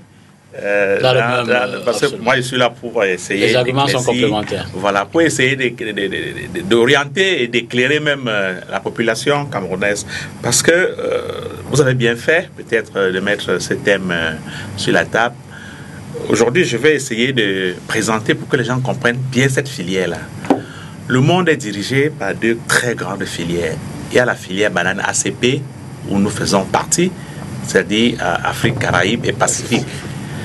Bon, c'est-à-dire que là-dedans, nous sommes avec la Côte d'Ivoire, nous sommes avec les Guyanes, nous sommes avec tout ce qui est, qu'il faut mettre dans l'ACP, tous ceux qui comprennent bien. Ça, c'est la première grosse filière de bananes. Et cette filière a une autre filière qui est, on appelle dollar banane. Voilà, dollar, banane, ça c'est... Oui, qui est tenu par l'Équateur, qui est aujourd'hui presque numéro 1 mondial. Il y a l'Équateur, il y a le Mexique, il y a le Bolivie, tout ça. Bon, voilà les 2 grandes filières de bananes aujourd'hui dans le monde. Mais, paradoxalement, c'est un marché qui n'est pas très connu chez nous, parce que nous avons de la forêt partout. Mais je pense que si chaque fois il y avait des éléments comme ceci, les gens devaient peut-être... parce qu'aujourd'hui, ce que vous ne savez pas, la PHP a une plantation sur la route d'Édé pour aller à Kribi. Voilà. Bon, ça veut dire que toute la forêt qu'il y a dans le sud d'Édé jusqu'à Kribi, tout ça, les gens devaient se mettre à 10-15 pour faire aussi 500 ou 200 hectares de bananes. Pour dire que cette banane est tellement demandée sur le marché. La banane que nous produisons ici, l'ACP représente environ 14% de part de marché européen seulement. Parce que nos bananes, c'est vendu seulement sur deux pays, la France et la Belgique. L'Allemagne, la Suisse et autre chose prennent une partie de leurs bananes chez Dollar Banane. Dollar Banane a 2/3 de part de marché. Bon, Dollar Banane... Mondial. Les 2/3 de part de marché mondial appartiennent à Dollar Banane. Bon, pour moi, réfléchissons comment on va faire pour montrer aux Camerounais que c'est une filière qui porte. Parce que passer le temps à analyser dans le côté négatif, machin. Moi, je pense que l'idéal pour nous, c'est de dire aux gens, allez dans vos plantations, parce qu'il y a 2 types de bananes. Il y a la banane fruit et il y a la banane préparée. Plantain, comme on dit? Non, ils appellent ça banane... banane verte. Oui, banane, ce qu'on prépare. Là. En réalité, quand vous allez à Djombe, vous voyez comment on verse ça dans les camions. Les rebuts, en fait. Quand nous, on est nés, on vendait 10 doigts de banane à 25. Et aujourd'hui, c'est combien? Aujourd'hui, c'est 4 doigts à 100 francs. Ah, c'est ce que vous encouragez? Non, je voulais en arriver là, je n'ai pas encouragé. Je suis en train de dire, montrer que le marché existe, que tous ceux qui nous regardent ce soir sachent que le marché de la banane existe, que ce soit un marché local, que ce soit un marché sous-régional, parce que tout le monde mange de la banane mûre. Mais aujourd'hui, le problème dans notre pays et la sous-région, c'est que nous-mêmes qui consommons cette banane, tu ne peux pas prendre une banane à Bafang pour aller vendre à Gaoundéré, ça va pourrir en route. Mettons les moyens pour organiser cette filière. C'est pour ça que j'ai fait un cri à l'État, comme le café, comme le cacao. Mettons les moyens pour organiser. Parce qu'aujourd'hui... C'est dans ce secteur que ça marche. Oui, ça va très... Pour organiser, imaginez-vous que l'IRA, qui est aujourd'hui un organisme de recherche au Cameroun, a fait tellement de recherches sur ce secteur que nous avons de très bonnes qualités de bananes. Mais cette qualité de banane n'est pas vulgarisée. Il y a un problème énorme de communication. L'Iran ne communique pas beaucoup, l'État ne communique pas beaucoup. Je vais vous dire une chose. L'État a la capacité de faire les 500 000 tonnes si on cultive cette banane sur tout le territoire national. Je sors, l'année dernière, j'étais au Maroc. L'État du Maroc a décidé de faire 500 millions d'arbres fruitiers. Ils ont décidé qu'on devait faire 500 millions d'arbres fruitiers. Ça, c'est ce que le roi avait décidé. En pratiquement 2 ans, on avait déjà fait plus de 200 millions d'arbres fruitiers. Parce qu'on avait dit que tous ceux qui veulent les arbres fruitiers viennent chercher gratuitement et viennent mettre au milieu de leurs plantes. Bon, on avait créé des centres partout au Maroc et chacun venait dans ta plantation, tu mets, parce qu'on a vu qu'ils consomment beaucoup de fruits, l'orange, l'ananas. On a dit, OK, on va faire que ce soit, on ne peut plus chercher les jus de fruits à l'extérieur. On a lancé 500 millions d'arbres fruitiers au Maroc. Aujourd'hui, ils sont déjà à plus de 350 millions plantés. Bon, ça veut dire qu'il y a une volonté que nous devons ensemble chercher à faire avancer. Cette filière, c'est une très bonne filière. Quand vous allez dans les zones anglophones que vous êtes en train de dire, aujourd'hui, quand vous montez à Tombel, à Niassoussou, tout ça, quand vous voyez, c'est la banane qui sort, les régimes est comme ça, mais on ne peut pas faire partie ça pourrit au bord de la route parce qu'il n'y a rien pour amener ça sur les marchés. Bon, réfléchissons dans la mesure où comment utiliser cette filière pour développer notre pays. C'est ce que je voulais dire. Écoutez, moi, ça c'est un discours pour embellificoter les naïfs. Moi, je ne suis pas naïf. On ne vend pas sur le marché de l'Union européenne comme si on vendait au marché Mokolo ou au marché Nkouloulou. Ça a des règles. Il faut l'accepter. Quand moi, j'entends en ce plateau, on parle de 13 000 emplois. Quel type d'emploi? Il faut dire la vérité. Quel type d'emploi? Quel type d'emploi dont on s'enorgueillit en ce plateau. C'est différent du Benski le moins. Vous savez, monsieur Denis Kobo, vous savez, moi j'ai eu la chance de travailler dans le secteur privé, ici, comme consultant HSE. Le code de travail que ces multinationales utilisent, je dis toutes les multinationales au Cameroun utilisent ce code de travail et qui ne sera jamais attaqué parce qu'il est considéré comme un accord de partenariat, un accord de coopération, pardon, que nous avons signé pendant les indépendants. Ce code ne sera jamais attaqué et vous n'entendez jamais le président Jikan parler de ce code parce que ça profite aux dragons, aux grands dragons, aux patrons. Ça profite aux grands patrons. Tous ces emplois, à 80%, c'est des emplois temporaires. Il y a un comité catholique contre la famine, la faim. Et puis, Osfam agit. 2 ONG internationales qui sont arrivées au Cameroun pour travailler sur la question de bananes, qui ont traité ces entreprises-là de peu scrupuleuses. Elles ont relevé un certain nombre de désagréments esclavagistes. On devait parler de la banane en pleurant. On ne veut pas en rire, monsieur. Problème d'accaparement de terre, conditions de travail, les gens travaillent jusqu'à 15 heures de temps. Mais allez en Djombe, voir. Regardez même comment les gens, dans les maisons dans lesquelles les populations, ces populations réveillent à ces entreprises, dans quelle masure elles habitent, monsieur. Vous comprenez? Ça fait pleurer. On ne peut pas parler de ça comme ça, là, et nous demander de nous taire, et voir seulement le côté positif. Je dis non. Il faut relever déjà ces désagréments-là. Il ne faut pas attendre que France 2 parte de Paris pour venir faire des émissions là-bas. Qui fait venir un membre du gouvernement français, dont je tais le nom aussi, qui, malgré ça, l'Union européenne a continué à subventionner la banane camerounaise pour qu'elle soit compétitive au niveau du marché international, plus que la banane qui vient de la Malaisie ou bien du Brésil. Il faut le dire. On est dans une situation désagréable, monsieur Dipita, pour notre banane. Et puis, comme je l'ai dit, il faut parler de cette histoire de façon globale. Parce que ça concerne tous ces produits de rente-là, qui n'apportent rien aux Camerounais. Tous ces bananes-là ne nous apportent rien. Que l'on vende même 500 milliards, ça ne nous apporte rien. Vous comprenez? Moi, j'ai parlé par exemple. les devises, comment? Ça ne nous apporte rien. Ça ne nous apporte rien. C'est vous qui ne produisez aucune banane. On vous dit que vous ne produisez pas la banane. Vous êtes obligé de manger. Même si nous produisons, même si je produis ma banane à Bazou, je ne pourrais pas la vendre sur l'Union européenne. Il y a des barrières. Il y a des barrières. On va me dire qu'il faut ceci, il faut tel nombre d'emballages, il faut tel nombre de ceci. Vous comprenez? Donc, je pense que aujourd'hui, c'est vrai, on ne va pas continuer à pleurnicher. On peut travailler, c'est pour ça que il faut déjà dire que cette banane, la problématique de la banane a été à l'origine des APE. C'est la banane qui aujourd'hui a entraîné jusqu'à son soir que le Cameroun signe l'APE avec l'Union européenne, Cameroun, Afrique centrale, signe l'APE. Mais il faut déjà dire ce qui se passe. Tout à l'heure, je parle du code. Oui, le code de travail. Les économistes vous diront que il y a quand même 4 moteurs de la croissance, parmi lesquels la consommation et la production. Mais si on paie les salaires minables, vous croyez que c'est avec ça qu'on va booster notre économie? Et c'est ça le réel problème. Il ne faudrait pas que les autres viennent nous dire. Il ne faudrait pas que les ONG quittent les États-Unis pour venir nous dire ce que nous vivons ici et qu'on nous empêche d'en parler. Non, on va parler jusqu'à ce que ça change. C'est vrai que, comme je l'ai dit tantôt à l'entame de l'émission, le véritable problème même, c'est cette bureaucratie comprador de Yaoundé. Voyez-vous, les rebuts qui sont vendus dans les marchés ici, 5 doigts à 500 francs là, est-ce que vous savez, monsieur Dipita, que n'importe qui n'a pas le droit d'aller prendre ça dans ces entreprises-là? Il faut être soutenu par tel légume, par tel. Donc il y a une collusion d'intérêts où les gens bien placés, où ces grosses légumes-là ont tout pris en otage, même les bananes les plus pourries. Vous comprenez ça? Donc je pense que il faut relever ce côté-là. Nous sommes ici dans un plateau de contradiction. On ne peut pas aller tous dans le même sens.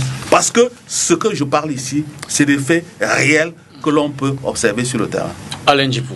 Juste pour indiquer à la suite de Didier qu'il y a quand même des nuances qu'il faut apporter en ce qui concerne le traitement des employés. J'ai un chiffre qui m'a quand même fait penser à a une idée contraire à ce que développait Je vous ai rassuré. Didier. La masse salariale à la PHP, par exemple, au titre de l'année 2018, oscillait entre 13 milliards 944 millions, avec les impôts versés à l'État de plus de 3 milliards, etc. Donc, pour dire, Didier, je comprends un peu la passion avec laquelle il prend... 3 milliards, c'est sur quel régime fiscal? Il dit 13 milliards. 3 milliards. D'impôts sur quel régime fiscal? C'est quel régime fiscal auquel ils sont soumis? Je ne veux pas rentrer dans les détails de la fiscalité, mais j'ai un chiffre global. Quand on produit 200 milliards, impôts de 3 milliards et plusieurs centaines de millions. La répartition. En 2018. Donc je ne vais pas rentrer dans les méandres de la fiscalité. Mais c'est beaucoup d'argent quand même. Oui, oui. Donc pour simplement indiquer que moi, la masse salariale que cette entreprise a utilisée en 2018 a semblé indiquer plutôt que, en fait, les employés sont bien traités. Si on paie les salaires aux employés de l'ordre de 13 milliards, sans une centaine de millions, ça veut dire tout au moins qu'il y a une dynamique qui vise à respecter un peu les clauses et conventions collectives dans ce domaine-là. Bon, je ne veux pas jouer les rabats, je ne veux pas indiquer ici que, bon, en fait, tout ce que Didier a dit est faux. Non. Il y a eu effectivement une période dans ce pays où beaucoup de plaines venaient des plantations. Les familles étaient vraiment appauvries, travaillaient dans des conditions difficiles et n'avaient pas de revenus assez substantiels, consistants. On a donc revu ce mode de fonctionnement quelques années plus tard pour que effectivement la production soit relevée en ce qui concerne la PHP. Donc pour me résumer, je voudrais seulement dire que effectivement il y a des lacunes qu'on peut observer ça et là en termes de RSE. Tout à l'heure il a fait le constat. Djombe est vraiment sale. Quand vous circulez dans le centre-ville, vraiment ça ne paye pas de mine. Et des problèmes d'eau potable, l'accès à l'eau potable, ça c'est les efforts que des entreprises citoyennes basées dans le Mungo en général devraient prendre à bras le corps. Les questions liées à l'environnement, comment faut-il faire pour vivre dans un environnement où on produit la richesse et également on essaie aussi de sauvegarder notre écosystème. C'est ça donc la problématique. Donc je pense que ceux qui sont là, qui gravitent autour de l'économie dans ces régions, gagneraient à associer les efforts de doper les chiffres, de doper la production, de créer de plus en plus de richesses, à l'impératif de sauvegarder au moins le périmètre dans lequel elles sont implantées. Denis Kouébou. Le problème que Didier pose, quand il parlait des effets liés à la colonisation, si on regarde bien, quand on dit qu'il y a une association de producteurs de bananes, ça veut dire que les producteurs de bananes ne peuvent pas représenter l'État. L'État, dans cette... je veux dire que sur ce marché-là, je veux dire que dans la filière, l'association des producteurs ne peut pas représenter l'État. Les producteurs sont les producteurs qui produisent dans les conditions qu'on connaît, des producteurs à qui on peut poser un ensemble de questions, dont les questions que Didier évoque. Et à ce moment-là, l'État ne peut pas être... ne peut pas avoir... C'est l'État qui garantit au mieux les intérêts de tous ses citoyens. Pour que l'État garantisse au mieux les intérêts de tous ses citoyens à travers une saine concurrence, une saine et bonne rémunération, il faut qu'il agisse autrement dans le processus de production de la banane. Par exemple, quand on a pris les subventions ont servi à quoi?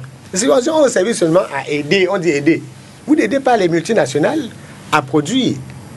Et quels sont les effets? On a parlé des effets sur l'environnement, à travers des effets sur l'environnement. Est-ce que l'État, est-ce qu'on a regardé comment est-ce qu'on pouvait prendre dans cette subvention-là pour résoudre ces problèmes? Non.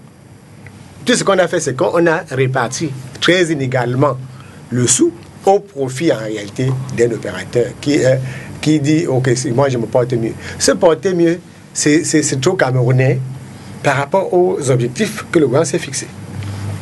Aujourd'hui, l'État peut garantir au mieux nos intérêts en permettant à tous ceux qui veulent produire la banane de la produire.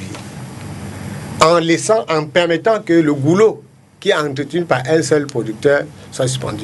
L'État est même un acteur dans la chaîne de production, puisque... Ils sont actionnaires, l'État est actionnaire. Oui, bon, c'est parce que l'État ne peut pas...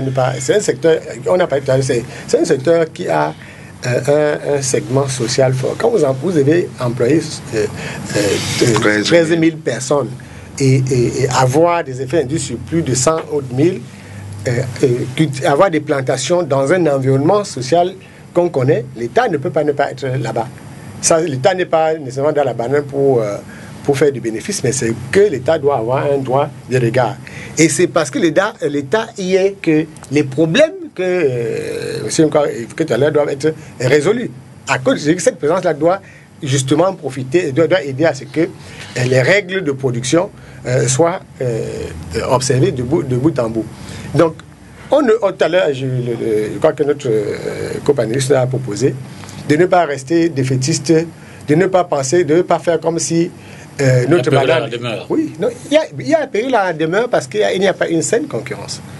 Je crois que tout ce que les gens demandent aujourd'hui, c'est qu'il y ait une saine concurrence dans le secteur. On ne voit pas très bien les schémas de la relance aussi. Il faut une saine concurrence. Je vais vous reprendre là-dessus pour dire, nous, Africains et peut-être particulièrement Camerounais, on passe le temps à voir le diable partout. Cette concurrence qu'on dit, je vous ai spécifié aujourd'hui que nous ne sommes que les 3 entreprises que j'ai citées qui font la banane ACP, qui ne vendent qu'en Belgique, en France. Ça ne représente que 5% du besoin européen. Je parle d'abord de l'Europe. Ça veut dire que aujourd'hui, si on s'organise en coopérative, quand vous comprenez, aujourd'hui, on parle de riz thaïlandais. Les Thaïlandais, il y a de cela 5 ans, on ne connaissait pas les riz. On mangeait les riz chinois et on mangeait autre chose. Aujourd'hui, ils se sont regroupés en coopérative et ont une force. Si nous, avec l'État, avec l'appui de l'État, les gens s'organisent pour développer la filière banane en cultivant sur 10 millions, sur 20 000 hectares, plus de 300 personnes qui ont chacun de 110, 20 hectares. À la fin, vous allez voir que on va aller vendre cette banane sur le marché américain, même sur le marché européen, parce que ceux aujourd'hui qui, parlons clair, la compagnie fruitière qui achète tout ce que nous produisons aujourd'hui n'a jamais empêché quelqu'un d'aller vendre sa banane en Suisse. Effectivement. Nous ne sommes pas organisés pour aller le faire. Ne cherchons pas toujours à voir... Je vais vous dire une chose, j'ai compris. Je pense qu'il y a les normes. Oui. Mais c'est à nous d'aller copier, d'aller chercher les normes européennes. Et en investissant, on te dit, voici les normes qu'il faut respecter si tu veux vendre ta banane en Europe. Si tu veux vendre aux États-Unis, voici la norme qu'il faut respecter. Bon, pour moi, au lieu de rester dans l'organisation où on trouve que le diable est partout, je suis d'accord que nous sommes restés très longtemps dans l'obscurité par rapport à ce produit. Mais aujourd'hui, profitons de ce qui arrive, parce que s'il n'y avait pas eu ce qui est arrivé dans le Nozo, peut-être on n'en serait pas en train de parler, parce que chacun avait peur d'en parler. Comme on en parle, dites aux Camerounais clairement que si tu as tes 20 hectares, au lieu d'aller faire le palmier à huile qui va prendre 5 ans pour donner. Quand tu mets la banane par terre, tu as maximum 7 mois pour que ça commence à produire. Tu vas gagner. Et chaque mois, tu auras au moins sur le même palier qui monte. Chaque mois, tu auras au moins un régime à couper. Et si ça respecte les normes, vous regroupez. Aujourd'hui, avant, c'était compliqué parce que c'est des bateaux entiers qui venaient. Aujourd'hui, il y a des conteneurs frigorifiques. Ça veut dire que tu peux charger 40 pieds toi seul quand tu as un client qui va acheter ta banane en Suisse ou bien en Allemagne. Tu envoies dans ce petit supermarché qui est dans un coin d'une petite ville. La banane que tu vas vendre peut-être moins cher que le prix de marché mondial, mais tu vas gagner de l'argent. Bon, pour moi, restons dans la logique d'information en disant... On a vraiment compris que cette filière était quelque chose de juteux. C'est pour ça qu'on nous a caché cette filière. Aujourd'hui qu'on la connaît, demandons à l'État de prendre en main et de faire développer ça au même titre que les palmiers à huile, que le cacao, que le café et les VA. C'est ce que je veux dire.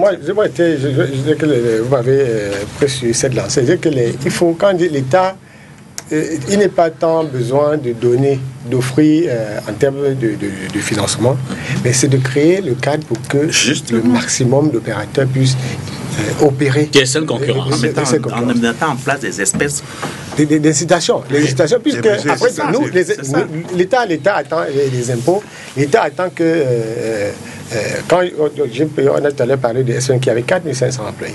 Quand vous avez 4500 personnes qui travaillent dans la zone de Manga qui ne peuvent pas aujourd'hui travailler, ces milliers de personnes à la CDC auraient pu trouver, en même temps ils sont suspendus à la restructuration, ils sont suspendus à la relance des CDC. Oui. Alors que s'il y avait un grand marché, je veux dire un grand potentiel, s'il y avait des vastes plantations, des entreprises partout, ces emplois-là pourraient être utilisés parce qu'ils ont une expertise. Une expertise. Et puis, ce n'est pas facile d'avoir des gens qui peuvent travailler dans la banane. Oui. Il faut multiplier les acteurs dans le secteur, multiplier les opérateurs sans aucune restriction.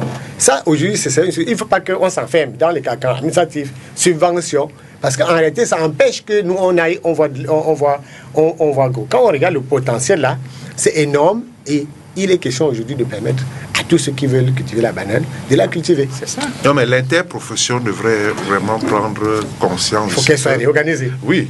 Elle a besoin, n'est-ce pas, d'ouvrir. Parce qu'aujourd'hui, il y a un mécanisme, on parlait de l'Union européenne, l'argent qui est injecté dans la relance de la banane n'atterrit pas auprès des sociétés de manière comme un cheveu dans la soupe. C'est à travers l'interprofession.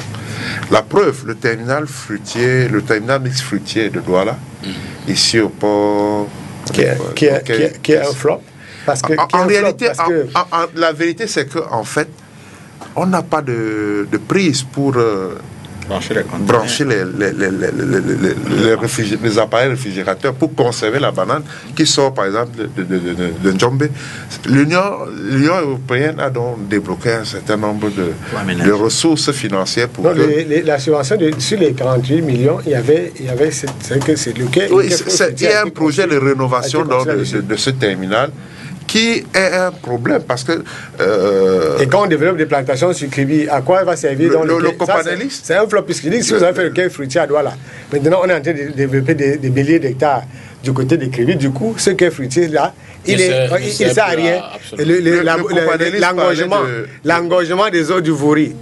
Alain, tu sais, quand tu as parlé de mafia, là on a dit qu'on ne parle plus de la mafia. Si on parle de la mafia, on vous dit pourquoi est-ce qu'on est venu construire un quai fruitier là où on sait que les gros bateaux, parce que la banane, c'est quand même, c'est pas les chalutiers qui portent la banane. Ce quai-là n'est plus adapté. Cependant qu'on cherche à développer des plantations ailleurs dans le Cameroun, donc il faudra peut-être avoir un quai sur Kribi ou ailleurs. Les entreprises peuvent construire des quais.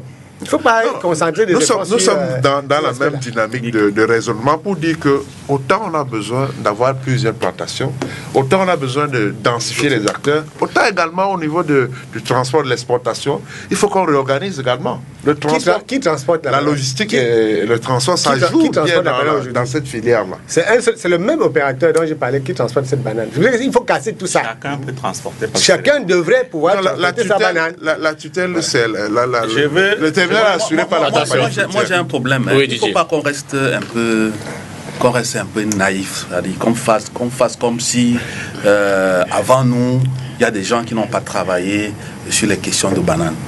Vous croyez que tous ces planteurs, les gros bourgeois en Konsamba là, dans le monde, n'ont pas pensé à importer la banane? La banane, c'est un seul partenaire qui commercialise toute la banane du Cameroun. C'est la compagnie fruitière qui est installée à Marseille. Et je répète, on ne vend pas sur le marché international comme si on allait vendre en Kouloulou ou bien à Mokolo. Il faut le dire. Oui, et on ne doit pas se lever un matin, détruire 200 hectares de forêt parce qu'on est Camerounais, planter la banane et aller vendre. Si la compagnie fruitière n'est pas d'accord avec vous, vous ne vendrez pas. Il faut dire la vérité. C'est la concurrence déloyale. Et vous savez, vous pouvez ça fonctionne comme ça. Vous pouvez vendre à Hong Kong. pouvez vendre votre banane aux États-Unis. Vous pouvez vendre n'importe où. Je suis tout à fait d'accord. Je suis tout à fait d'accord. Vous savez, un chat échaudé a peur de l'eau froide. Non. Les gens aiment s'enfermer. Laissez-moi parler. S'enfermer dans cette Didier a la parole. Laissez-moi parler. Je suis pas obligé d'être d'accord avec vous. Encore que je ne suis même pas d'accord avec vous. C'est le principe du débat. Je ne suis pas d'accord avec votre discours. Allez-y. Je ne suis pas d'accord. Votre discours ne passe pas. Moi, je suis un homme du terrain. Je dis que c'est ce que je vis. Vous ne pouvez pas vous lever un matin, produire les bananes, aller vendre, je ne sais pas quoi, aux États-Unis. Vous parlez des États-Unis. Vous connaissez le problème de l'agua? Vous pouvez me donner le bilan de l'agua? Vous pouvez me donner le bilan de TICAD avec le Japon? Vous pouvez me donner le bilan de la sino-camerounais, les accords? Vous pouvez me donner la Turquie, même le Brésil qui est sud-sud? Allez voir ce qui s'est passé. Si les Camerounais s'en sortent. Alors qu'au début, on nous a tenu ce même discours pour embellificoter les naïfs. Dire qu'on peut faire ceci. Mais ça fonctionne. Ça ne fonctionne pas. Donc il faut questionner tout d'abord notre structure économique. C'est ça le véritable problème. Tant que sur le plan stratégique, on ne change pas de paradigme, le reste, c'est le discours public. Je vais vous prendre un exemple simple. Je vais essayer de dire à Didier que nous ne regardons peut-être pas dans la même direction, mais on est au Cameroun. Il faut comprendre qu'aujourd'hui au Cameroun, on fait 175 milliards d'importations de riz. La banane, je vous ai dit quand j'étais jeune, ma maman m'envoyait au marché acheter la banane 10 doigts à 25.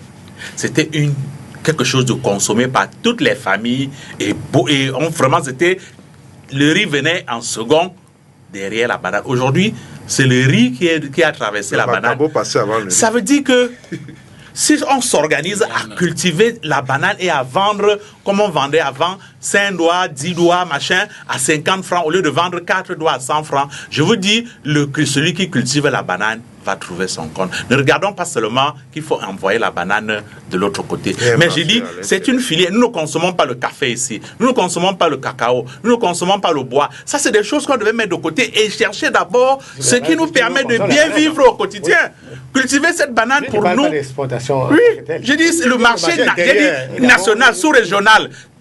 Je vous dis bien, je vous prends témoin, les Gabonais viennent acheter sur tige dans nos plantations. Bon, ça n'a pas encore. Il dit, je prends ça à 2000, la banane vient de germer. Hein? Les Centrafricains, la même chose. Mais le marché sous-régional est énorme. Le marché national est énorme parce que nous dépensons beaucoup pour le riz aujourd'hui parce que nous n'avons pas de produits de substitution, on n'en a pas. La banane devait être pour nous un produit de substitution pour nourrir toutes nos familles, nourrir nos enfants. C'est quelque chose de bien. Bon, pour moi, je dis, restons logiques. Je dis à M. Dipita, vraiment merci pour cette émission. Parce qu'il faut que les Camerounais comprennent qu'il ne faut toujours pas aller chercher ailleurs. Nous avons la possibilité de trouver la solution à nos problèmes. Je suis d'accord qu'il faut d'abord voir là où il y a eu problème avant de voir où on va. Il a si bien présenté la situation, ça me plaît. Lui aussi, on a vu où il y a problème. Aujourd'hui, on dit, OK, on ne regarde plus le marché européen, on cultive la banane. L'État va encourager les gens pour cultiver la banane, pour lutter contre les 300 milliards qu'on met dans le riz chaque année. Ça va marcher. Alors, on a fait l'état des lieux. Maintenant, il nous reste une vingtaine de minutes. Qu'est-ce qu'il faut faire pour capitaliser?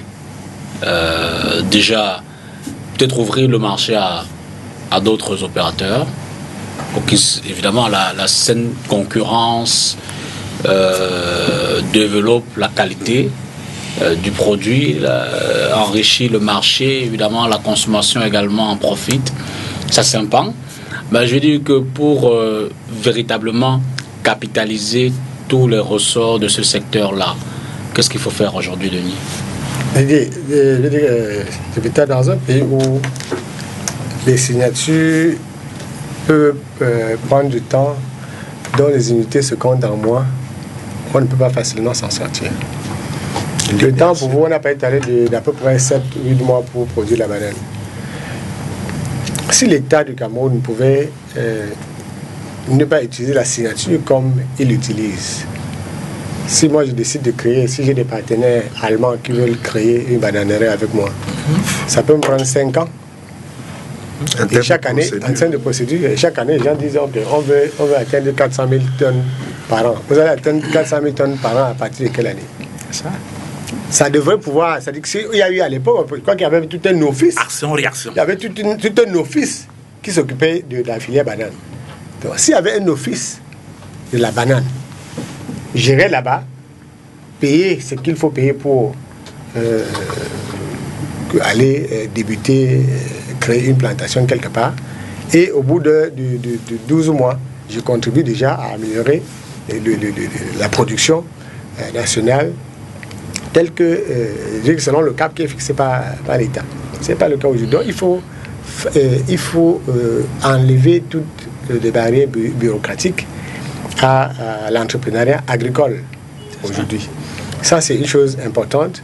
Il faut remettre les professionnels. Quand vous regardez ceux qui sont dans les filières, vous vous demandez comment ils ont fait pour arriver là-bas. Moi, je me souviens à l'époque, on avait le technicien agricole qui voulait expliquer à mon père comment on fait les sciences. Mon père a dit, tu ne peux pas m'expliquer. Il dit qu'il a été agricole. Il dit, tu ne peux pas m'expliquer. Parce que ça fait plus de 30 ans que je suis ici. Toi, tu n'as même pas la plantation. Tu viens tu peux expliquer. Les gens qui ne sont même pas... Vous ne cultivez pas pour vous-même. Mais vous voulez aider toute une filière à fonctionner. Il faut amener... À l'époque, le GICAM avait entrepris quelque chose de... Une idée, c'était une idée pour moi louable, hein, parce que j'ai cette déformation-là. J'avais dit, c'était un homme d'affaires, une plantation. C'était une idée à peu près comme ça, où les gens cherchent au Cameroun à mettre l'argent là où... Ils sont allés dans le panier à huile. Oui, ça ne va rien donner du tout. Il y a des gens qui mettent de l'argent sur des segments qui leur prennent beaucoup en termes d'investissement, alors que non seulement la productivité, elle est complètement nulle, alors qu'il y a des secteurs porteurs. Et quand Didier parle de la mondialisation, quand on parle de la mondialisation, ça veut dire que vous allez aller chercher le sou là où il y en a. C'est ça. Vous pouvez chercher l'argent là au Cameroun. Ceux qui cultivent le macabo ou le plantain comme nous, ils ne parlent pas beaucoup de devises parce qu'ils n'en ont pas besoin. C'est celui qui veut importer du caviar ou autre chose qui cherche, qui convertit en dollars. Nous, on ne veut pas parler en dollars ou en euros. Si on consomme, on produit pour nous et on consomme. Il faut donc qu'il y ait une facilitation en termes d'accès à la terre. Parce qu'il ne faut pas créer des conflits entre les communautés et ceux qui veulent ouvrir des plants, les firmes qui veulent ouvrir des plantations. Moi, j'étais en Côte d'Ivoire, j'ai été frappé. Moi, j'étais dans les plantations sur la ligne de Yamoussoukro. Tout au long de la route, c'est pas 500 mètres de bananes, c'est des kilomètres. Donc, quand vous prenez Douala Yaoundé avec tous les arbres qui sont là, qui tombent souvent et bloquent les gens à l'entrée, vous demandez pourquoi est-ce qu'on ne peut pas faire des plans. Oui, on peut faire des plans. On prend seulement en profondeur là, 500 mètres ou 1 kilomètre, de Douala jusqu'à Idéa, d'Idéa jusqu'à Bouniébé et Yaoundé, et puis voilà, nous sommes devenus l'Eldorado de la banane. Ça, on a pris la banane parce qu'on dit qu'on n'a pas d'argent, on n'a pas de devises. On a pris un exemple de secteur d'activité à fort potentiel de main-d'œuvre, à fort potentiel en termes de productivité et en termes de. Bon, pour ceux qui aiment de rente, parce que il y a beaucoup d'argent qui pourrait rentrer. Il faut que les Camerounais apprennent à aller chercher l'argent où ça se trouve. Et si on démocratise la culture de la banane, on permet à tous ceux qui veulent venir investir dans ce segment de le faire. Nous, je crois qu'on devrait pouvoir beaucoup avancer. Je voudrais également noter cette contribution de Jacques Maboula Boya. Vous le savez, il est le maire de Yabassi, un secteur quand même également où l'agriculture fait partie des activités premières. Il est non moins le président de l'Alliance républicaine et dit ceci: à quoi servent nos représentations diplomatiques? Elles devraient se déployer pour faciliter l'entrée de nos produits sur les marchés extérieurs, comme pour dire effectivement qu'il faut des VRP véritables pour la production et même l'exportation et la vente de nos produits. Je vous l'ai dit en ce plateau, M. Dipita, que le Cameroun n'a pas faim de la banane. Nous, on n'a pas faim de la banane. Moi, je peux même cultiver ça chez moi. Nous, on n'a pas faim de la banane. Ce que nous demandons d'abord à l'État, parce que l'État doit se réinventer dans le sens sa structure environnementale, économique, qui est extravertie, qui est ouverte vers l'extérieur. Tant que vous sortez les billes de bois sans les transformer, la valeur ajoutée est zéro. Tant que vous allez continuer, tant que Sodecoton continuera à vendre le coton à la SICAM, qui est un grand fleuron du textile en Afrique centrale, et même en Afrique, au prix du marché international, vous allez tuer la SICAM. Tant que l'EVA sort du Cameroun sans être transformé au Cameroun, quel que soit le nombre des ingénieurs que vous allez former dans toutes les écoles que nous avons ici, là, ils resteront les beskineurs ou bien les explorateurs de photocopie. L'État doit se réinventer. Je peux citer comme ça à l'infini. Donc, c'est d'abord l'État. Deuxièmement, le code de travail. Parce qu'aujourd'hui, un ministre qui tente aujourd'hui de toucher la réforme du code de travail aura des problèmes. Parce que c'est les multinationales qui en profitent tant. 80%. Écoutez-moi, monsieur. Laissez-moi parler. Vous dites ce que vous savez. Laissez-moi dire ce que je sais. Ne me prêtez pas vos mots. Et je ne suis pas sûr que ce que vous dites est vrai. Parce que je suis sur le terrain. 80%. Écoutez-moi. Est-ce qu'il n'y a pas de convention collective dans la banane? Écoutez-moi. Laissez-moi parler. Vous avez occupé tout le plateau aujourd'hui. Vous serez là encore dimanche. 80% des activités dans ces multinationales sont externalisées. Vous pouvez les vérifier, c'est des faits. Oui. Je dis toutes les multinationales au Cameroun. Tous ces gens, monsieur Dipita, que vous voyez défiler le 1er mai, aussi c'est à Besseke ou à Yaoundé là, c'est des temporaires. Je vous dis 80%. L'État doit revoir cela. Parce que la consommation est un moteur de la croissance. Avoir 2-3 chiffres de croissance ne veut pas dire que vous avez le développement. Tant il est vrai que le développement est la répartition équitable des flux de la croissance. Vous pouvez avoir 3, 4, 10% de chiffres, je ne sais pas quoi, de points de croissance, mais tant que ça ne ruisselle pas vers le bas, vous n'aurez pas le développement. Moi, je le dis, c'est parce qu'il y a un professeur, je crois, Bekolo Hervé, qui parlait des taux de croissance approuvissants. C'est le réel. Maintenant, c'est l'État qui donne le temps. Ce que nous demandons à ces entreprises peu scrupuleuses, en citant ces ONG internationales dans Djumbe Penja, c'est de respecter au moins le droit du sol des populations. Quand vous arrachez les terres aux populations, en retour, il ne faut pas leur servir les pesticides ou bien les insecticides qui vont tuer la terre et tuer leur eau. C'est la responsabilité sociale des entreprises. C'est ce que nous demandons, nous revendiquons, nous les militants écologistes. Nous ne leur demandons pas de partir. Vous comprenez? Nous leur demandons que si vous venez chez nous prendre nos terres, évidemment, respectez les normes, ça existe. Et nous demandons à cet État de veiller que toutes ces conventions ou règles ou les normes environnementales soient respectées. C'est ce que nous exigeons. Nous ne leur demandons pas de partir. Nous ne développons pas la xénophobie. Et pour chuter, il faut réintroduire dans notre mode de consommation d'autres produits. Moi, j'étais l'autre jour à l'Est. On m'a servi là-bas la purée de plantain. Mais c'était très bon. Mais il faut développer cela. Nous devons produire ce que nous consommons et consommer ce que nous produisons. Pas produire ce qu'on ne consomme pas et consommer ce qu'on ne produit pas. Alain Djipou. Oui, dans le sillage de la relance de la filière banane, il faut dire que le Cameroun a du potentiel. Les terres sont là. Il y a des acteurs qu'il faut renforcer les capacités des acteurs. Du point de vue des financements, du point de vue des ressources matérielles, des intrants et autres. Quand on a mis tout cela de bout en bout, il faut s'assurer qu'on ait même la possibilité de vendre chez le géant nigérian à côté. On a un marché potentiel tout à côté d'à peu près 200 millions. Je suis très sûr que si on vend la banane camerounaise au Nigeria, ça peut nous créer beaucoup d'argent. Donc, pour dire que l'option d'exporter, elle est bonne pour les devises, elle aussi, il ne faut pas perdre de vue le souci de vendre chez nos voisins, de vendre même, d'approvisionner d'abord notre marché interne.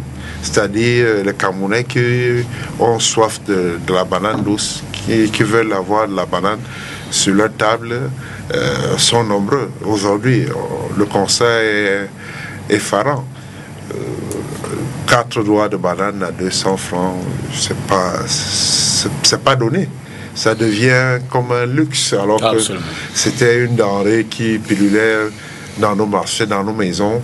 Je me souviens très bien dans le Mungu, à un moment donné, on a accroché des régimes devant les maisons. De bananes douces devant les maisons. Les usagers pouvaient passer s'en servir sans qu'on ne crie au scandale. Aujourd'hui, cette belle pratique a foutu le camp. Pour dire quand même qu'il faut qu'on revienne à des choses plus simples, et puis qu'on pense à nous-mêmes avant de penser aussi à l'extérieur. Léopold Tchako. Ok. Ça, je vais vous dire merci encore une fois de plus. Je pense qu'il y a eu un slogan dans ce pays, peut-être beaucoup de gens ont oublié, l'autosuffisance alimentaire. Si on entre, si on cherche à bien comprendre ce que ça signifie, ce slogan visait à que chacun mange à satiété sans toutefois dépenser beaucoup d'argent. Parce que si vous imaginez aujourd'hui que le pain de la ménagère, tu ne peux pas aller sur un marché ici aujourd'hui pour une famille de 4-5 personnes avec moins de 5 000 francs dans la poche. Le Camerounais est en train de souffrir sur ce point-là. L'autosuffisance alimentaire n'existe pas. Il y a une difficulté pour consommer. C'est pour ça que je vais revenir pour dire mon mot de fin en disant, vous avez tapé dans une fourmilière.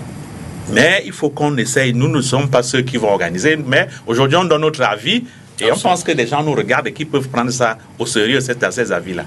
Pour moi, la première chose à faire pour développer cette filière, qu'aujourd'hui est la première filière à développer chez nous ici, pour toutefois mettre de côté le riz, la farine, que nous ne cultivons pas le blé, mais on mange plus du blé, on ne cultive pas le riz, mais on mange plus du riz, qu'on se mette dans ce que nous cultivons et qu'on gagne beaucoup d'argent. Mais il faut organiser, qu'est-ce que je propose?